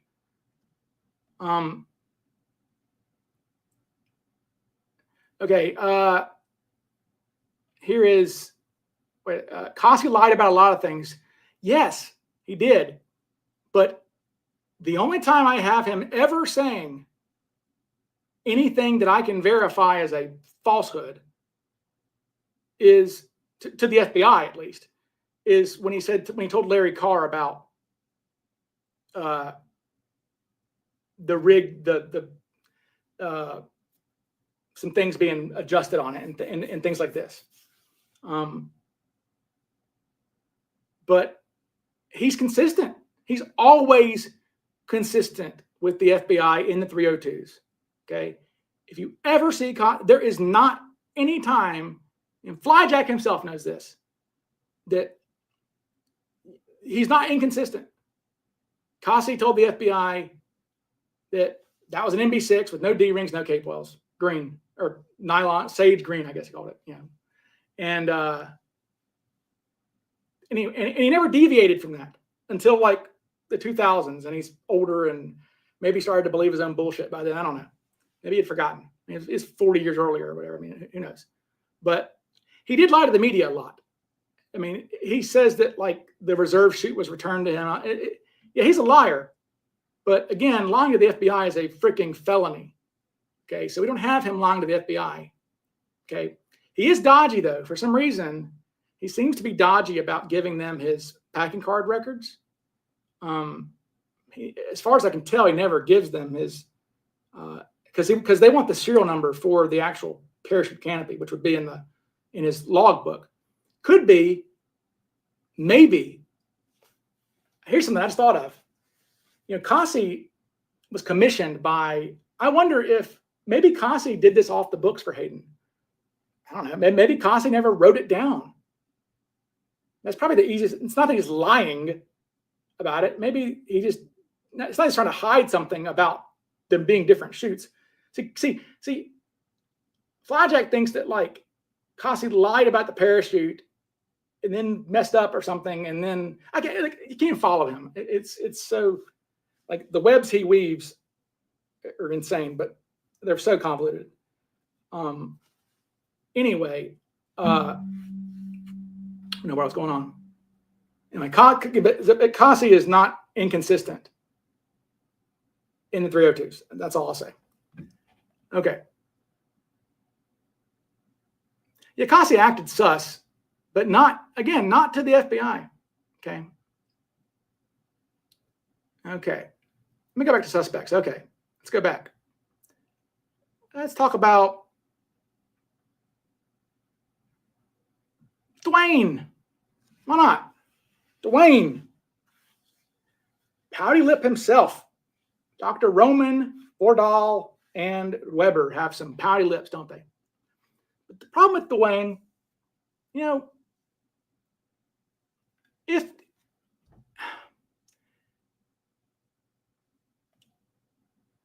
Dwayne's not Cooper, but I feel like Dwayne is a Thomas or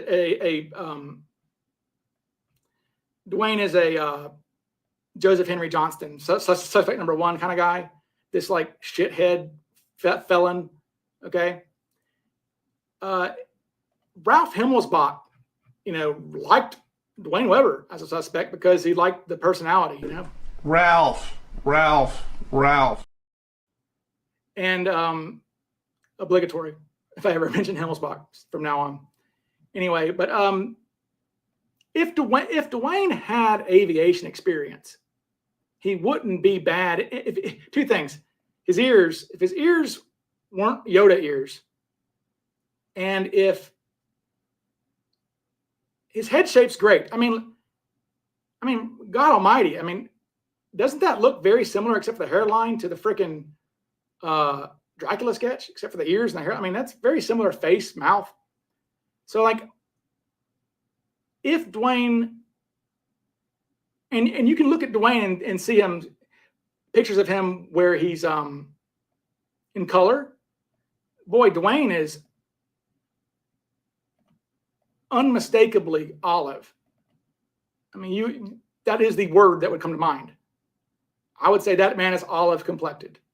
Like, that is literally the word I would say. Nose looks a little big for my taste. A liar. But he's got a turkey neck.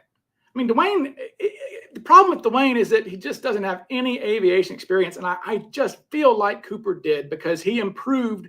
Like, Paul Steeny's skyjacking is what it looks like when someone who has no experience does this. That looks like Steeny. You hijack a plane that can't even be jumped out of. You get clobbered over the head, messing with a parachute. Like, Paul Steeny is what it looks like. Cooper seemed to know what he was doing a little bit. That's the problem with Dwayne. Dwayne's got a good voice, by the way. I mean, I'll play this audio again. If you have small children in the car, if you're listening to the podcast, here's your warning. Language warning. Language warning. Language warning. Small children, mute this, mute this, mute this. Language warning. Here's Dwayne Weber talking. Tell you what, girl, if there's any goddamn punishment for anything that I've done, I'll take my fucking medicine, or you don't have to worry about it, so shut your fucking ass up. You've already done enough to convince me fully what has to be done. So yeah, there's Dwayne talking. Unpleasant.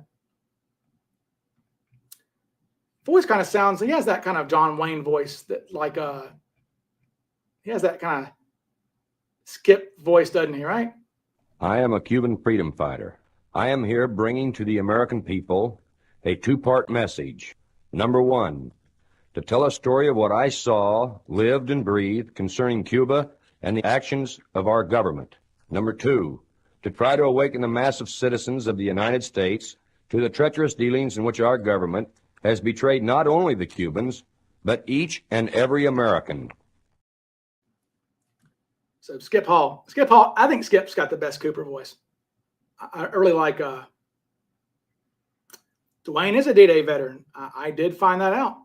Yes, Dumbo. Number one in the Dumbo power rankings is Dwayne Weber.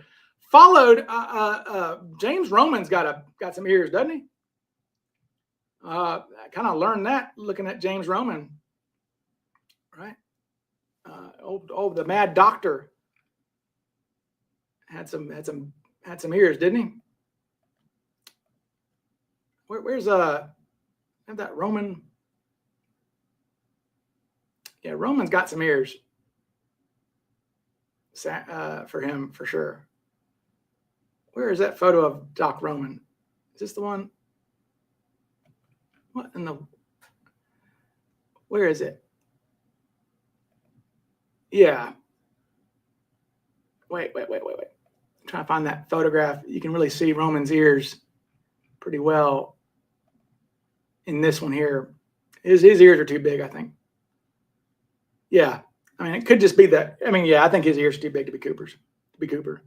He's good otherwise, though.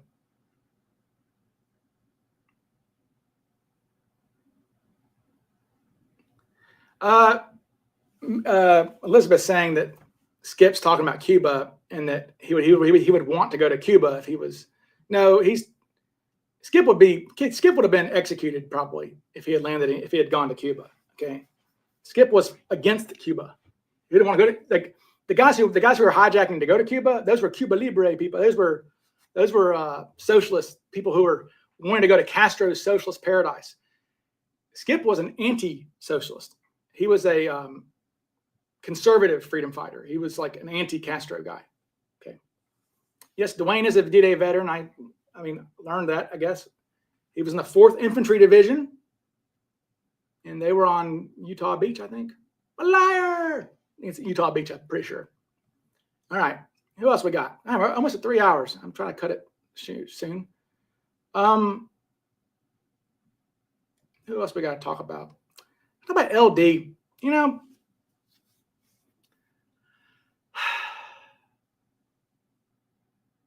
I don't hate LD anymore. It's weird. I hate it, but like, as I keep explaining to people, like, LD was in a mental hospital in Portland a month before the hijacking. His wife had killed herself. He was not in a good headspace at the time. And his brother did work for Boeing for quite some time. And he was a criminal sort. But the problem with LD is that he had so many DUIs, it makes me think he was a drunk. But you know what? Some people are functioning alcoholics. They don't have to drink. I mean, that's the thought is we say, well, the FBI likes to say, well, Cooper was not an alcoholic because he only had one drink, and an alcoholic would have to imbibe. But I mean, Cooper was clearly addicted to cigarettes, and he wasn't smoking when he was busy. Okay, right? There's no indication that Cooper smoked. That's why when they say that Cooper only smoked 7 cigarettes over 5 hours on the plane. That's not true. He only smoked, as far as we know, he only smoked when they were in flight, they were circling or whatever. So that's 2.5 hours, I guess. So, about 2.5 hours. 3 to 5:45 or so. So, but 7 cigarettes in almost 3 hours. But anyway, I mean, but there's no indication he was smoking. He was that big of an addict that he was smoking, when he was messing with the parachutes and stuff. So maybe I mean, and I don't know. Maybe LD wasn't an alcoholic. Maybe LD was not an alcoholic. Maybe he just had DUIs. But I mean, I am a defense attorney. I defend DUIs, and not every person with multiple DUIs is an alcoholic. I mean, sometimes they just like to party, and they don't give a damn. So maybe he just liked to party. But LD learning his mental state at the time, I mean, made him more interesting. And he is the right size, and I mean, he has the broad forehead, has the angular cheeks, and he looks like, I mean, out of all the suspects, I would say valid suspects. Again, I don't consider Heineman a valid suspect, but aside from, him and Skip Hall I can see a little bit with Dwayne, but maybe Dwayne, Skip Hall, and LD. I could see why somebody would look at them and say he looks a quarter Mexican or a mixed race Native American, right? Because they were, right? LD's family came from Oklahoma. They are Native Americans, or they have a big chunk of it in their genes. And we learn now that, Skip Hall, not a Hispanic, he's Native American, which again, they can be, not interchangeable, but there are traits that are similar between, I guess they call them, what was the term they used? Mestizos, a Native American, Hispanic, mixed race, mestizos. Is that wrong? But I could see him being described as a quarter Mexican or Native American because he was. But Marla passed a lie detector test, which again, I have experience with those in my line of work, and there's a reason they are not admissible in court. Okay.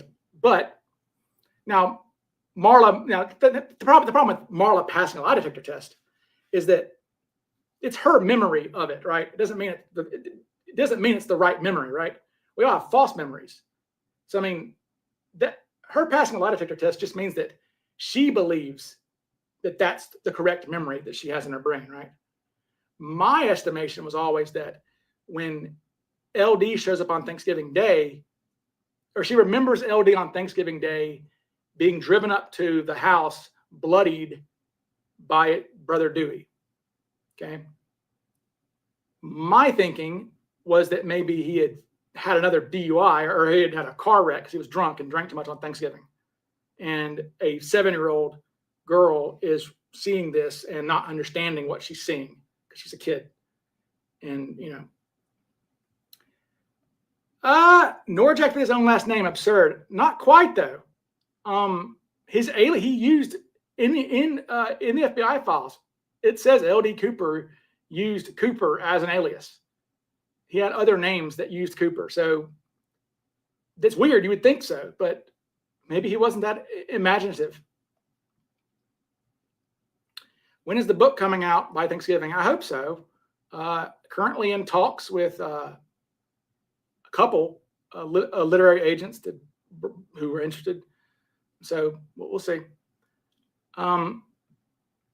Okay. The FBI investigating people with the surname Cooper seems strange in hindsight. I get it. It has a matter of protocol, but would the man who committed this audacious crime really use his real last name? Probably not. And they did a lot of investigating on Coopers. They looked up basically anybody, all the people like the Raleigh Redemption, the Raleigh cigarette catalog. They sent a thing out looking for anybody with the name Dan Cooper, I think. And I think they came across 2 Dan Coopers. My liar! I think it was 2 Dan Coopers. Sorry if that's wrong, people. But I think they found 2 Dan Coopers who had done Raleigh Redemptions, who were of the right age or whatever. And it turned out that they investigated them both, and they were at work that day, like verified. So, not only did they investigate Coopers, they investigated Dan Coopers, which seems really stupid. And just a quick refresher, the aliases for the copycats. LaPointe was John Shane. Mac was Robert Wilson. Hahnemann was George Ames. I don't know if Melvin Fisher had one. Anyway, yeah, John Shane, and am I missing somebody? Well, Rob Hetty though didn't remember. Rob Hetty, Leroy Jenkins onto the plane. He just ran out of the plane. He jumped a gate and ran. He didn't buy a ticket, so there's no alias for him. A couple other copycats, aliases who weren't the canonical copycats. These are the failure copycats. I forget their names, but anyway, yeah, Dan Cooper is just a name,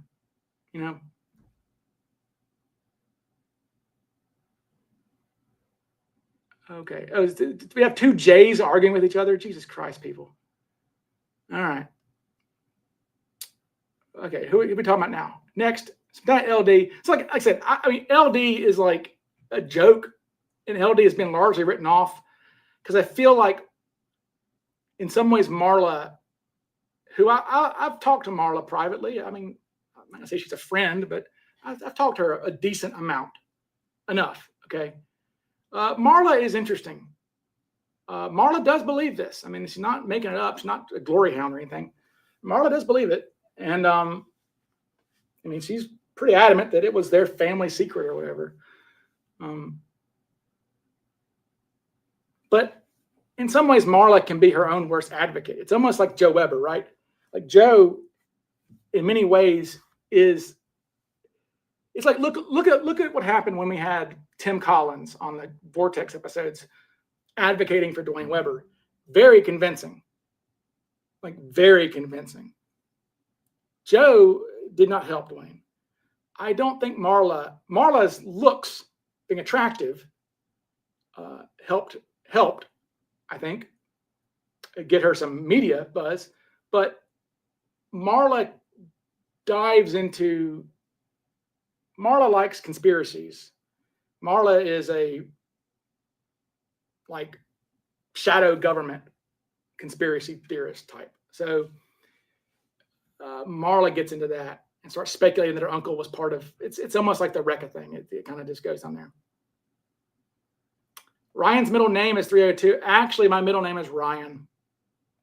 So yeah, I'm a Southerner. A lot of us go by our middle names, right? I'm just throwing this out there. Could it have been Wyatt Cooper, Anderson Cooper's dad? I know Anderson is a CIA asset. Anderson Cooper is a CIA asset. Marla is Skip Hall. What? Anyway, okay. Next, Sheridan. Here's Petey, right? This is Sheridan Peterson's. Might be a 71 passport, maybe 72. But yeah, the man has no hair. Sheridan Peterson's bald. And I believe, listen, when your only arrest of your life on your record is being arrested at a sit-in at a whites-only restaurant in Mississippi in 1963, I mean, I just think you're unlikely to go commit airplane hijacking. Just my thoughts on that. I believe Peterson, when we have the interview of Peterson, that needs to be a soundboard clip. That's why I get Peterson going, I'm a good guy. Cooper was a bad guy. I believe Petey. Petey was a good guy. An eccentric guy. And again, they seemed somewhat confident that he wasn't even in the same hemisphere of the planet during Norjack. So, also his eyes though, bright blue, like boom, pop your brains out blue. Mark Meltzer may have called them like dazzling blue eyes, like because Mark knew him, he couldn't forget him. So, Petey's not Cooper. All right, next, Lee Seller again. Lee's eyes, I mean, the problem, I don't know how bad of a problem Lee's eyes are, really. I mean, they're very noticeable, I guess, Asian looking. But Flo herself did not remember Cooper's eyes. She just remembered his eye color. In fact, this is why I'm dubious almost of like Robert Gregory, Robert Gregory saying, our eyes come from Robert Gregory. Well, okay. Gregory, Bill, and Hal Williams picked out eyes for Cooper. Okay. And I don't know which one they went with. This is why I needed the freaking catalog. Okay. That I didn't get. It's still, who knows. But we don't know which eyes Cooper has. He either has Robert Gregory's eyes choice or Hal Williams' eyes.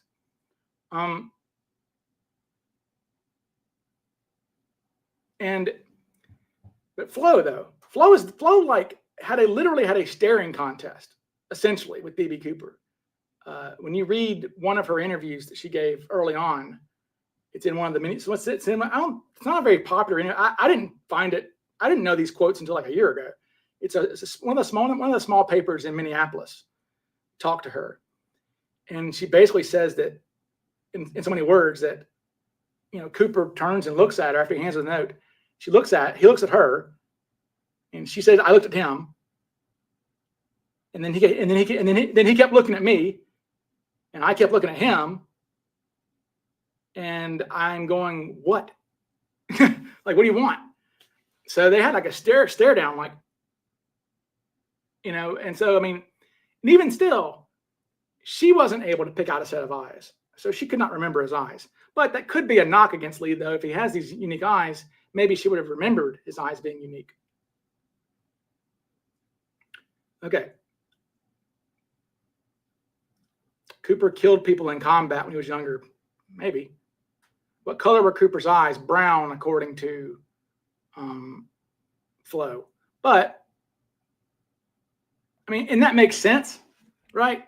I mean, if he's described as a quarter Mexican, or, I mean, Flo says he's Latin descent, so brown eyes kind of fits that. And, but I think, I mean, green eyes, yes, married. The hooded eyes, Dracula sketch did have hooded eyes. Yeah. So, but green eyes, hazel eyes, yes, Jay, colored contacts did exist at the time. But again, this man was not wearing a disguise. Like, and the FBI particularly didn't. I mean, look, Jason Langseth has blue eyes, and they investigated the shit out of him more than anybody else ever, as far as I can tell. Langseth was investigated more than anybody else, and he had blue eyes. Now, they might have been dark blue. Like Melvin Wilson had blue eyes, but they were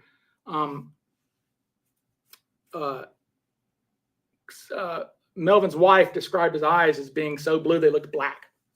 So sometimes, you know, it can be really deep blue.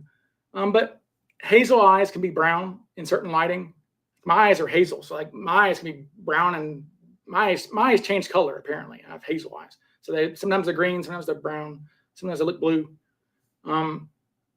So, I mean, I think I would only rule a suspect out if they had, you know, Vince Peterson or Sheridan Peterson eyes, right? That's what I would. I mean, I think if you've got eyes like that, green eyes, sure. I mean, you know, they could be dark, you know. So I don't. I mean, I don't think you have to have brown eyes to be Cooper. I'll say that. Dark blue right now to me. Maybe so. Maybe you have dark blue eyes. All right. Let's see. Well, I talk about Orville a lot. There's Orville. My guy Orville. Sadly, we're not going to get Orville's file because some jerk intern, for whatever reason, when we had the Orville Lyons files come out, redacted his freaking suspect number. Like, why? Sometimes, I mean, usually they don't. But for whatever reason, the intern at the time redacted his number. So, which means that I can't get his FOIA file. I can't.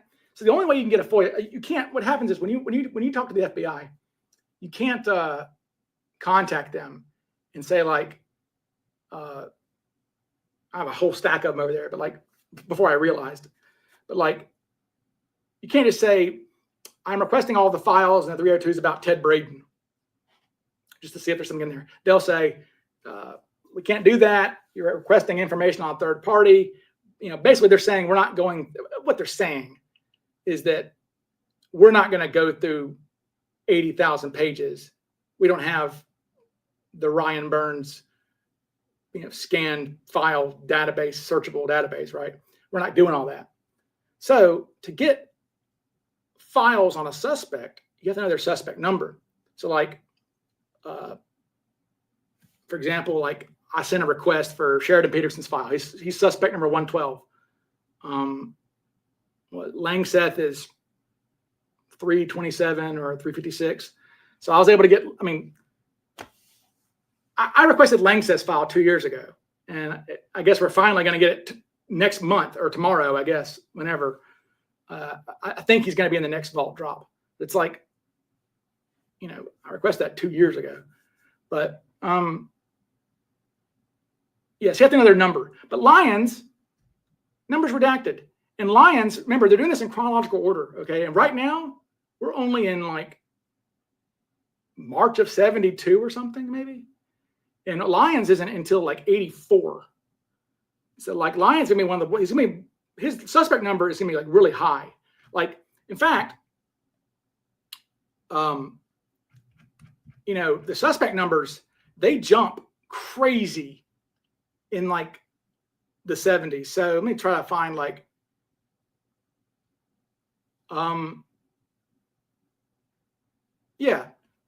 Kofelt comes around in like 74. Kofelt's number is 869. So they had 869 suspects who were, well, all these numbers aren't suspects. Most of them are, though. Some of them are leads, but they had at least 800 suspects by the time they got to Kofelt in 74, 75, whatever it was. Okay. And then, and we end up with 1066. So within Kofelt in 75 or so to when they closed it, was it 1062 is LD Cooper. So only 200 in 40 years or 30 years, whatever it was. Yeah. 40 years. Yeah, almost 40 years, 35 years. Okay. But yeah, so Lyons is somewhere, he's after Rackstraw. So Rackstraw is 933. He comes around in 78 or so, 79. So Lyons is going to be probably 1,000 or something like that. So maybe he's suspect 1,000. Maybe I should just like shoot. Maybe I should file FOIAs nonstop. Maybe I should just file like I want the file of Orville Lyons, suspect file number 978, number 979. I don't know, but yeah, I don't know. Oh, okay. Mary says that 106. So Mary Langseth isn't in 106? Okay, that sucks. So the files are released like 500 or 400 printers every month. They come out usually at the start of the month. Orville too good looking? I don't think so, brother. When they contacted Orville, he looking pretty rough. When they finally found Orville Lyons and I FOIA'd for this photograph, but when they finally find Lyons, he's looking like ass. Oh man, what the hell are those pictures, man? He looks pretty bad. And the FBI took a picture of him in like 83, 84. He's looking pretty rough. He's not attractive. He would be homely for sure. He might have been a handsomer guy when he was younger, but by that point, he's pretty bad. Oh, that's lame. That's lame. Sorry, that's lame, Mary. That stinks. I thought we'd have Langseth. That they must be gearing up. That's gonna be that. I guess that'll be the June drop, I guess. Okay, Lyons. This is him when he was younger, at least. Lyons. There we go. Lyons is interesting because they track him down in the 80s, and for those who don't listen for the first time, they find this guy, and when the FBI go and talk to him, out of the blue, out of the freaking blue, Reservoir Dogs reference there, out of the freaking blue. Rest in peace, Chris Penn, that actor. Anyway, nice guy Eddie, the character. Anyway, when they go and find Lyons out of the freaking blue, and they say we're with the FBI. This is in 1984. He says to them, "Oh, is this?" He goes, "Is it?" His first thing he says, "Is this about the hijacking?" So creepy, right? Interesting, right? Is this about the hijacking? This is the same guy who says that they ask him why he's limping around. They said, "Why do you have a limp?" They notice he has a limp. And I said, "Why are you limping?" And he goes, he says that he hurt his leg falling out of a tree in the fall of 71. Okay. I mean, interesting. Yeah, so lions is interesting. But yeah, there's a photo of lions, and I'm so freaking mad that I can't find it because I want to show you guys his 302. Oh, maybe I can do it. Actually, I think I can actually get that. Might be actually in his there's a photo of him that they took, and he is not attractive. All I have to upload is his side profile. Yeah, falling from a tree is very suspect. And this is a guy who lived in Portland and Reno and Seattle, and left Seattle abruptly, apparently, according to his girlfriend who turned him in sometime around that time. So this is lions from the side in '84. I wish I had the one. He is not attractive in the one you see of him, but yeah, that's him. He has a turkey neck for sure. Nice gobble there. In 80. I mean, do I really, Ryan? I'm so mad that I don't have that friggin'. Oh, is this the one? This might be the one about his leg, where he says, "I hurt my leg." Let me see. This is an example of a 302. People talk about the agents handwriting things. This is lions. They wrote down him talking about his leg. It says here, okay, so, okay, I thought it said fall of 71. I'm a liar. Beg forgiveness from you guys. Torn leg up in 71 or 72 in fall out of tree. Okay, so fall 71. So he thought of a tree.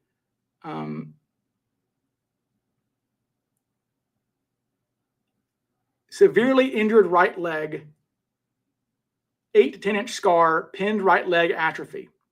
So what are you doing in a tree as a grown man, a 40-year-old man? Why are you so high in a tree that you're going to fall out of that tree? What are you doing in a tree at 40 years old to where you have pins in your leg and an 8 to 10 inch scar and falling out of a tree? I mean, come on now. Not good. Not good at all. I'm going to have to find, because we're talking about this, I guess I'm just going to have to find for you people while we're doing this, the Lions. I feel like the Lions file is what is he? Is he in the? I say he's like 97 or 96 vault. What vault he's in? Sorry, this is really bad pod. I keep meaning to get this stupid file. I keep meaning to save that photograph, and I don't know why I never have it. Anyway, I'm glad you're still with me. I'm glad you're hanging with me, because I'm gonna find this photograph here, because he looks ugly as shit. No offense to this guy, but he looks pretty terrible in the 80s. I mean, you're looking at him going, holy smokes. Mary Johns, do you know what vault that's in? Dadgummit. I knew what vault file that was. Maybe it's 95. Is it 88? Maybe it is 88. Yes, I think it might be 88. Thank you for whoever said that.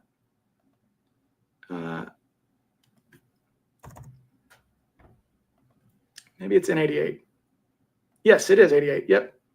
Thank you there. I will export this photograph of him looking rather homely, I will say. You must say. I mean, I feel bad for this guy. So, I mean, this is a guy who you would say aged terribly. And like I said, I foiled for this photograph because I really want to see it. And his nose, I tell you what, he looks like Don Murphy a little bit. His nose and his chin. Now, obviously, Don Murphy is who they like. Make sure I save that for Lions. Yeah, and it's bad quality, and I just makes me so mad. So I FOIA'd for this ages ago, and I never got it. Okay, Lions. There we go. Oh, for fuck's sake! Let's see around my stupid thing. Okay, sorry, people.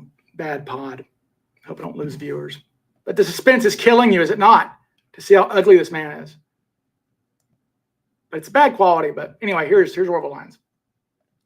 Yes, that is a homely individual, is it not? That is Orville Lyons. This is Orville Lyons. Orville Lyons did not age well, but his nose, though, definitely pointed and looking like Gomer Pyle there, doesn't he? Look at Gomer Pyle. Thank you. Elizabeth says, we're all running out the door because you lie to us. Fabricate. Lies. It was a small growth on his nose, not a large growth. He was only missing his upper teeth, not his lower teeth. Lie. Liar. So yeah, y'all have all seen Orville. He's pretty ugly, right? What do y'all think about him? Mary John's leaving. Okay. They always look like that. Catfishing. It looks like the old pervert on Family Guy. What is that guy's name? Herbert? Hey there. You have some good news? You have some good news for me? Jay says, meeting him on Grindr now. He is not good looking as an adult. His nose looks large compared to the sketch. Hard to tell. Like I said, there's shadows in here. I can't tell. I mean, his nose is small. His nose is good. He has a good nose when he's young. So bye, Mary Johns. Thank you for coming. But yeah, meeting him on Grindr right now. But yeah, that's Orville Lyons. That's the guy who said it's just about the hijacking and hurt his leg and was living in Seattle and left Seattle. Like, and you know, I don't know if he's the most interesting person I've come across in the 302s. Now, my assumption is where the 302s end with him. That's why I want to see they're like, we need to show, and they didn't like showing photographs to stewardesses after like 75 because they don't understand how memory works. But the last thing we see in the Lyons file that's been released, it's like a cliffhanger. It's like, let's get a photograph and show the stews. Problem is, a couple things. I mean, if they're showing the stews this photograph of him, I mean, this is years later, right? 13, 14 years later. Plus, we have Flo, we have Tina in 72 saying, please don't rely on me for suspect photo IDs because I have forgotten what he looks like. It's becoming foggy in my recollection. Okay. Flo in 76 says, stop showing me photographs. I can't remember what he looks like. So, I mean, them rejecting a suspect from a photograph that they're shown in the 80s, I mean, that's not good for that suspect, but that's not going to be a silver bullet, in my opinion, because by that point, they might have forgotten what it looks like, especially if he looks different anyway. So, I don't know. But it's a bad,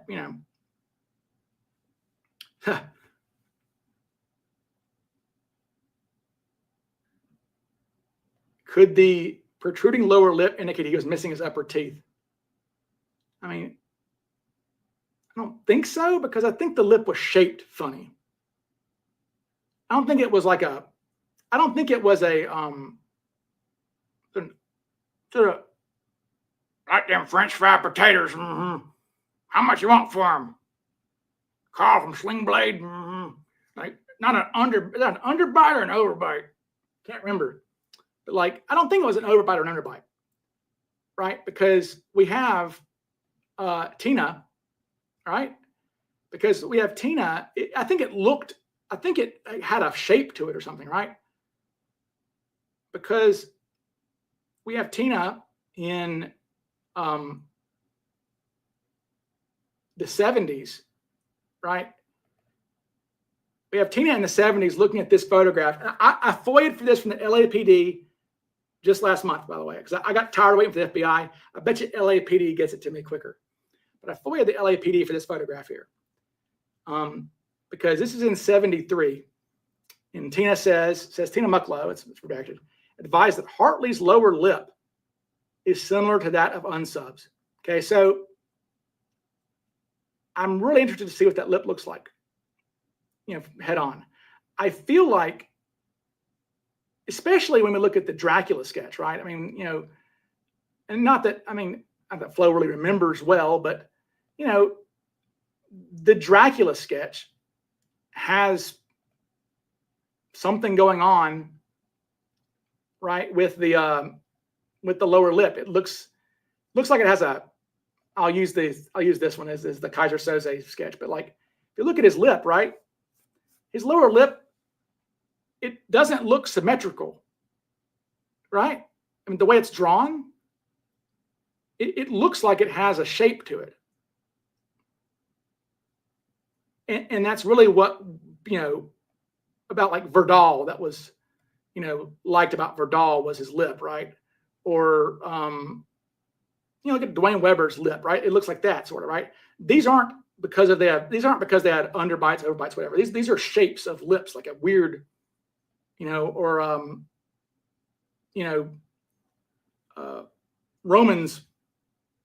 had a hell of a lip. Roman's lip is really interesting. Like that's why, it's part of what intrigued me about Roman is that lip, right? That lip is so unique looking on Roman, right? That's just a strange. Is this the one? Yeah, you can really see his lip here. I mean, the shape of it is funky, right? It's especially in the videos of him. It's open and notorious lip. So was that Ryan's bar card? I'm not sure. Wouldn't missing teeth make your lips go in, not out? You would think, but I don't know. I'm not a dentist. We had a dentist, though. I don't think so. It's weird. We had a dentist at CooperCon talking about how missing teeth would make a lower lip come out, So I don't know. But in Billy Bob Thornton, yes. But I don't know. So any other suspects that talk briefly about, Melvin Wilson. That's a surveillance photo from 71, actually, of Melvin Wilson wearing a skinny tie still and a suit. Melvin Wilson, for those who don't know, was on the run. He had been indicted for counterfeiting $200,000. For counterfeiting $200,000, he dumped all of it in the Mississippi River in a 55-gallon drum. But he had been indicted federally for counterfeiting and went on the run and never saw his family again, but did find Melvin Wilson did find love again because he was 40 something at the time, but he got a 19-year-old Native American or Native Canadian, I guess, girl pregnant in 72. So, and then I found him. I'm pretty sure I found him living in Florida. I've been in contact with his family, with Vicki Wilson, his daughter. I'm pretty sure I found Melvin Wilson alive. I'm not sure if I've ever mentioned that to anybody, but like I'm pretty sure not alive now. He died. This guy died in like 2011, but it's his alias was Kin Mazur, and I'm pretty sure it's him. So it looks just like him. He's just older, a lot older. But I think Melvin Wilson eventually ended up in Florida. But his problem is he's got motivation, right? And the $200,000 thing is interesting, but he's got the motivation. But Melvin Wilson, right size, right age. They said he had a winter tan. He was olive complected because he was always dark, even in the wintertime. I believe Melvin was from Wisconsin. I want to say Melvin was a Wisconsin guy. Melvin definitely has a turkey neck. Okay, in the side profile pictures of him, 100%. So yeah, do I have how many other ones of Melvin? Let me see if I have any other ones of Melvin. No.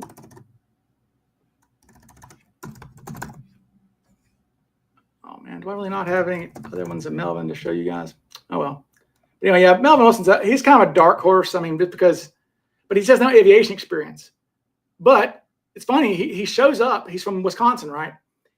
The next time we have him showing up and coming into town in January of '72 in Western Canada, claiming his alias or whatever, was that he was a furloughed airline pilot.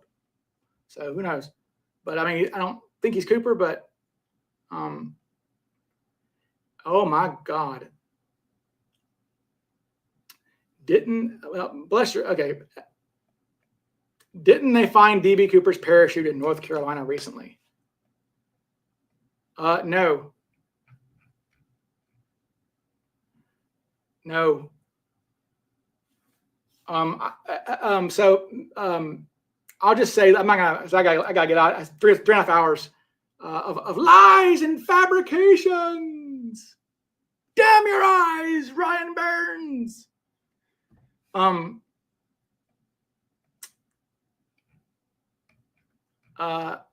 Yeah, where'd your comment go there, buddy? Maximo, click on when I leave here, which will be in a few minutes. Click on my videos. Okay, click on my name and look at one that says Dan Greider's parachute is not the real McCoy. Busted. I have several videos, and you go to my shorts. Click on my shorts. I have several shorts about this parachute. No, that parachute is fake. Okay, it is a prop, in my opinion. Well, I can't say that. I'm not gonna say it's fake. I'm not gonna say he planted it there. Can't say that, but it's not the right parachute. Essentially, it is. If we're talking about getaway car for Cooper and not a parachute, we're looking for a Ford Mustang. That parachute is a Chevy Camaro, not even remotely similar. Okay, so I think that Dan Greider, the guy who found it, I think that he got over enthusiastic that he found a parachute in McCoy's mother's shed, and yeah, that's all I'll say. Anyway, all right, well, that's all I've got for tonight, folks. So like and subscribe and all that easy YouTubey stuff. And I'm a liar. Yes, liar. I'm the lyingest liar who's ever lied. And yeah, I'm sorry for hurting people's feelings that my opinions conflict with your suspect. Like, doesn't mean I have an agenda. I think you're the one with the agenda. I think you're the one with the agenda because you don't want to believe that Cooper had a small nose because your suspect doesn't have a small nose. So, I mean, and again, there's not Cooper. I'll say that to end this. We don't know. None of us know. I mean, we're all speculating. I have no idea. It's all speculation. So anyways, that's all I've got for tonight. So I will talk to you guys again soon. Cheers. Bye. La da da.